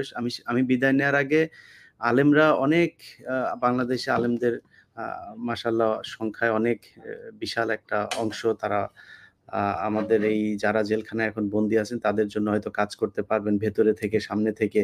কিন্তু একজন এই বিষয়টা নিয়ে কথা বলেছেন, বিডিআর কথিত এই যে বিডিআর বিদ্রোহ, যেটা এই কথিত বিডিআর বিদ্রোহের সময় আমার একদিন যাওয়ার সুযোগ হয়েছিল পিলখানায়, দরবার হলে ওদের যে অস্থায়ী একটা কথিত একটা আদালত তৈরি করা হয়েছিল, সেখানেই বিচার হতো। এটা একদম মানে কি বলবো, হাসিনার আর রয়ের যৌথ উদ্যোগে তৈরি করা একটা আদালত। এখানে যেভাবে তারা চেয়েছে সেইভাবে তাদের কাছ থেকে নিয়েছে। আমার মনে আছে ওদের হাতে পায়ে এভাবে বেড়ি বেঁধে তারপরে নিয়ে আসা হতো। আমাকে একজন এই সৈনিক হবে সে সম্ভবত, আমি পাশে দিয়ে যাচ্ছিলাম। তো ওইখানে আমাদের অনুমতি ছিল না কারো বক্তব্য নেওয়া, রেকর্ড করার। খালি ওরা ওইখানে প্রেস রিলিজ দিত, আমরা ফুটেজ নিয়ে চলে আসতাম, এতটুকু। আর কোনো কাজ নাই। তো সেনাবাহিনী তো বুঝেনি, সেনাবাহিনী তো আইএসপিআর যা বলবে সেটা ছাড়া তার বাইরে তারা কোনো বক্তব্য দিতে চায় না। তো যেহেতু আইএসপিআর আমাকে ডাকতো, যেভাবে নির্দেশনা দিত ওইভাবেই কাজ করতে হতো। একজন এই বিডিআর এর সৈনিক, তিনি আমার পাশে দিয়ে যখন যাচ্ছিলাম, তিনি বলছিলেন যে, ভাই আপনারা কিসের জন্য সাংবাদিক হয়েছেন? আমরা কোনো দোষ করিনি, আমাদেরকে ওরা যেভাবে ইচ্ছা সেভাবে করছে, আমাদের বক্তব্য একটু তুলে ধরেন। কিন্তু আমাদের ওই বক্তব্য আসলে তুলে ধরার পারমিশন ছিল না, সেটা আমরা করতেও পারি নাই। যাই হোক, ওই কথা বলার কারণে আমাকে আমার অফিসে করা হয়েছিল যে আমি কেন ওনাদের সাথে কথা বলেছি, এরপর থেকে আমাকে আর কোনোদিন ওই বিডিআর এর ওই নিউজে আমাকে পাঠানো হয় নাই। তো এই মানুষগুলোর আসলে কেউ নাই। এই মানুষগুলোর কেউ নেই। কেউ যে বলবে, তার কারো, এদের পরিবারের কয়েকজনের সাথে আমার কথা হয়েছে, যদি তাদের পরিবারের ইতিহাস শোনেন, এটা সহ্য করতে পারবে না। কারো ওয়াইফ চলে গিয়েছে আরেকজনের সাথে, কারো ওয়াইফ বিয়ে করে ফেলেছে, কারো বাচ্চা মারা গিয়েছে, কারো ওয়াইফ মারা গিয়েছে, ঘরে বাজার হয় না, দুর্বিষহ একটা জীবন যাপন করছে তার পরিবারের সদস্যরা।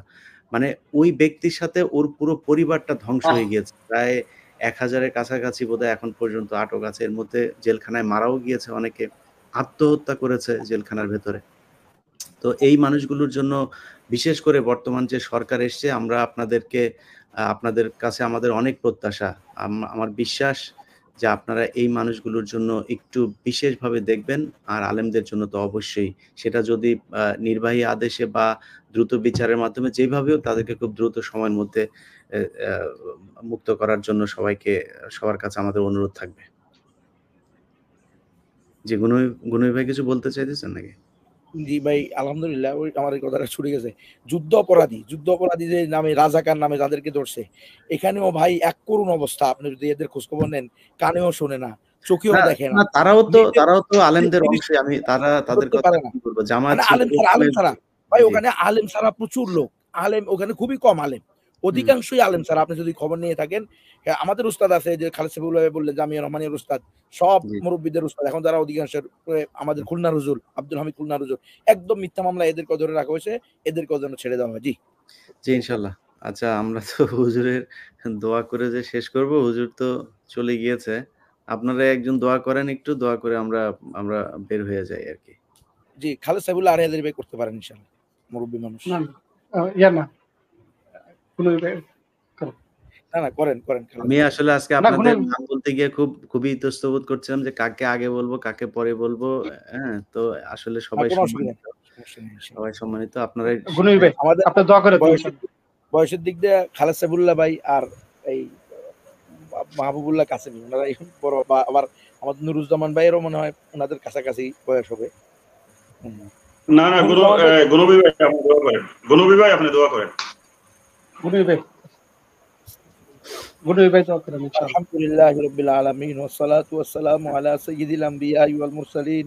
রব্বানা ফাগফির লানা যুনুবানা ওয়া কাফির আন্না সাইয়্যাতিনা ওয়া তাওফানা মা'আল আবরার।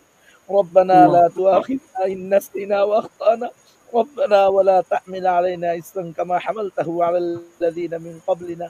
ربنا ولا تحملنا ما لا طاقة لنا به واعف عنا واغفر لنا وارحمنا أنت مولانا فانصرنا على القوم الكافرين.